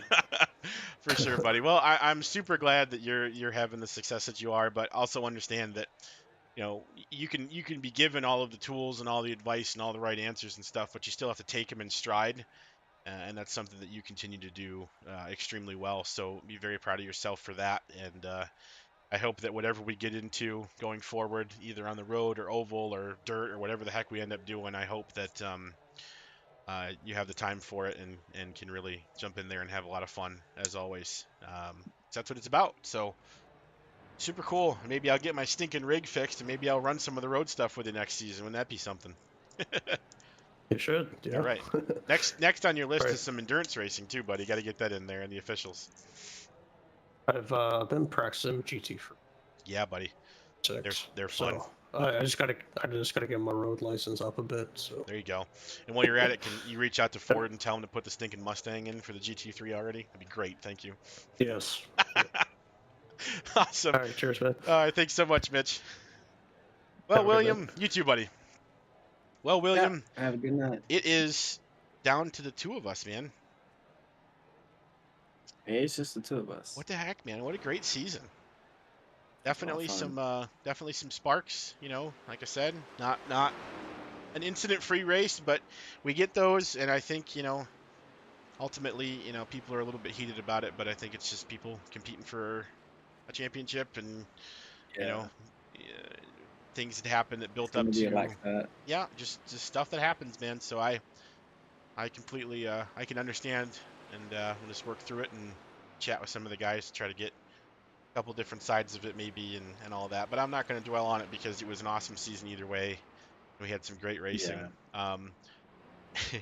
Now I'm interviewing you. You technically did drive some this season. That is true. I did So do a couple races. what would you like to see next season, William? From either a broadcaster Ooh. perspective or maybe even a driver perspective. I definitely He wasn't ready for this would question. like to see. I wasn't ready for this question. I'm never ready for any questions. But That's why they're good. first, what cars haven't we driven yet? Well, We've driven Gen 4, Gen 4, Xfinity car, the Xfinity, truck, and the next gen. track of the next gen. Yeah, so all the big ones. So Yeah, all the big anything ones. else is going to be slower than what we've already done.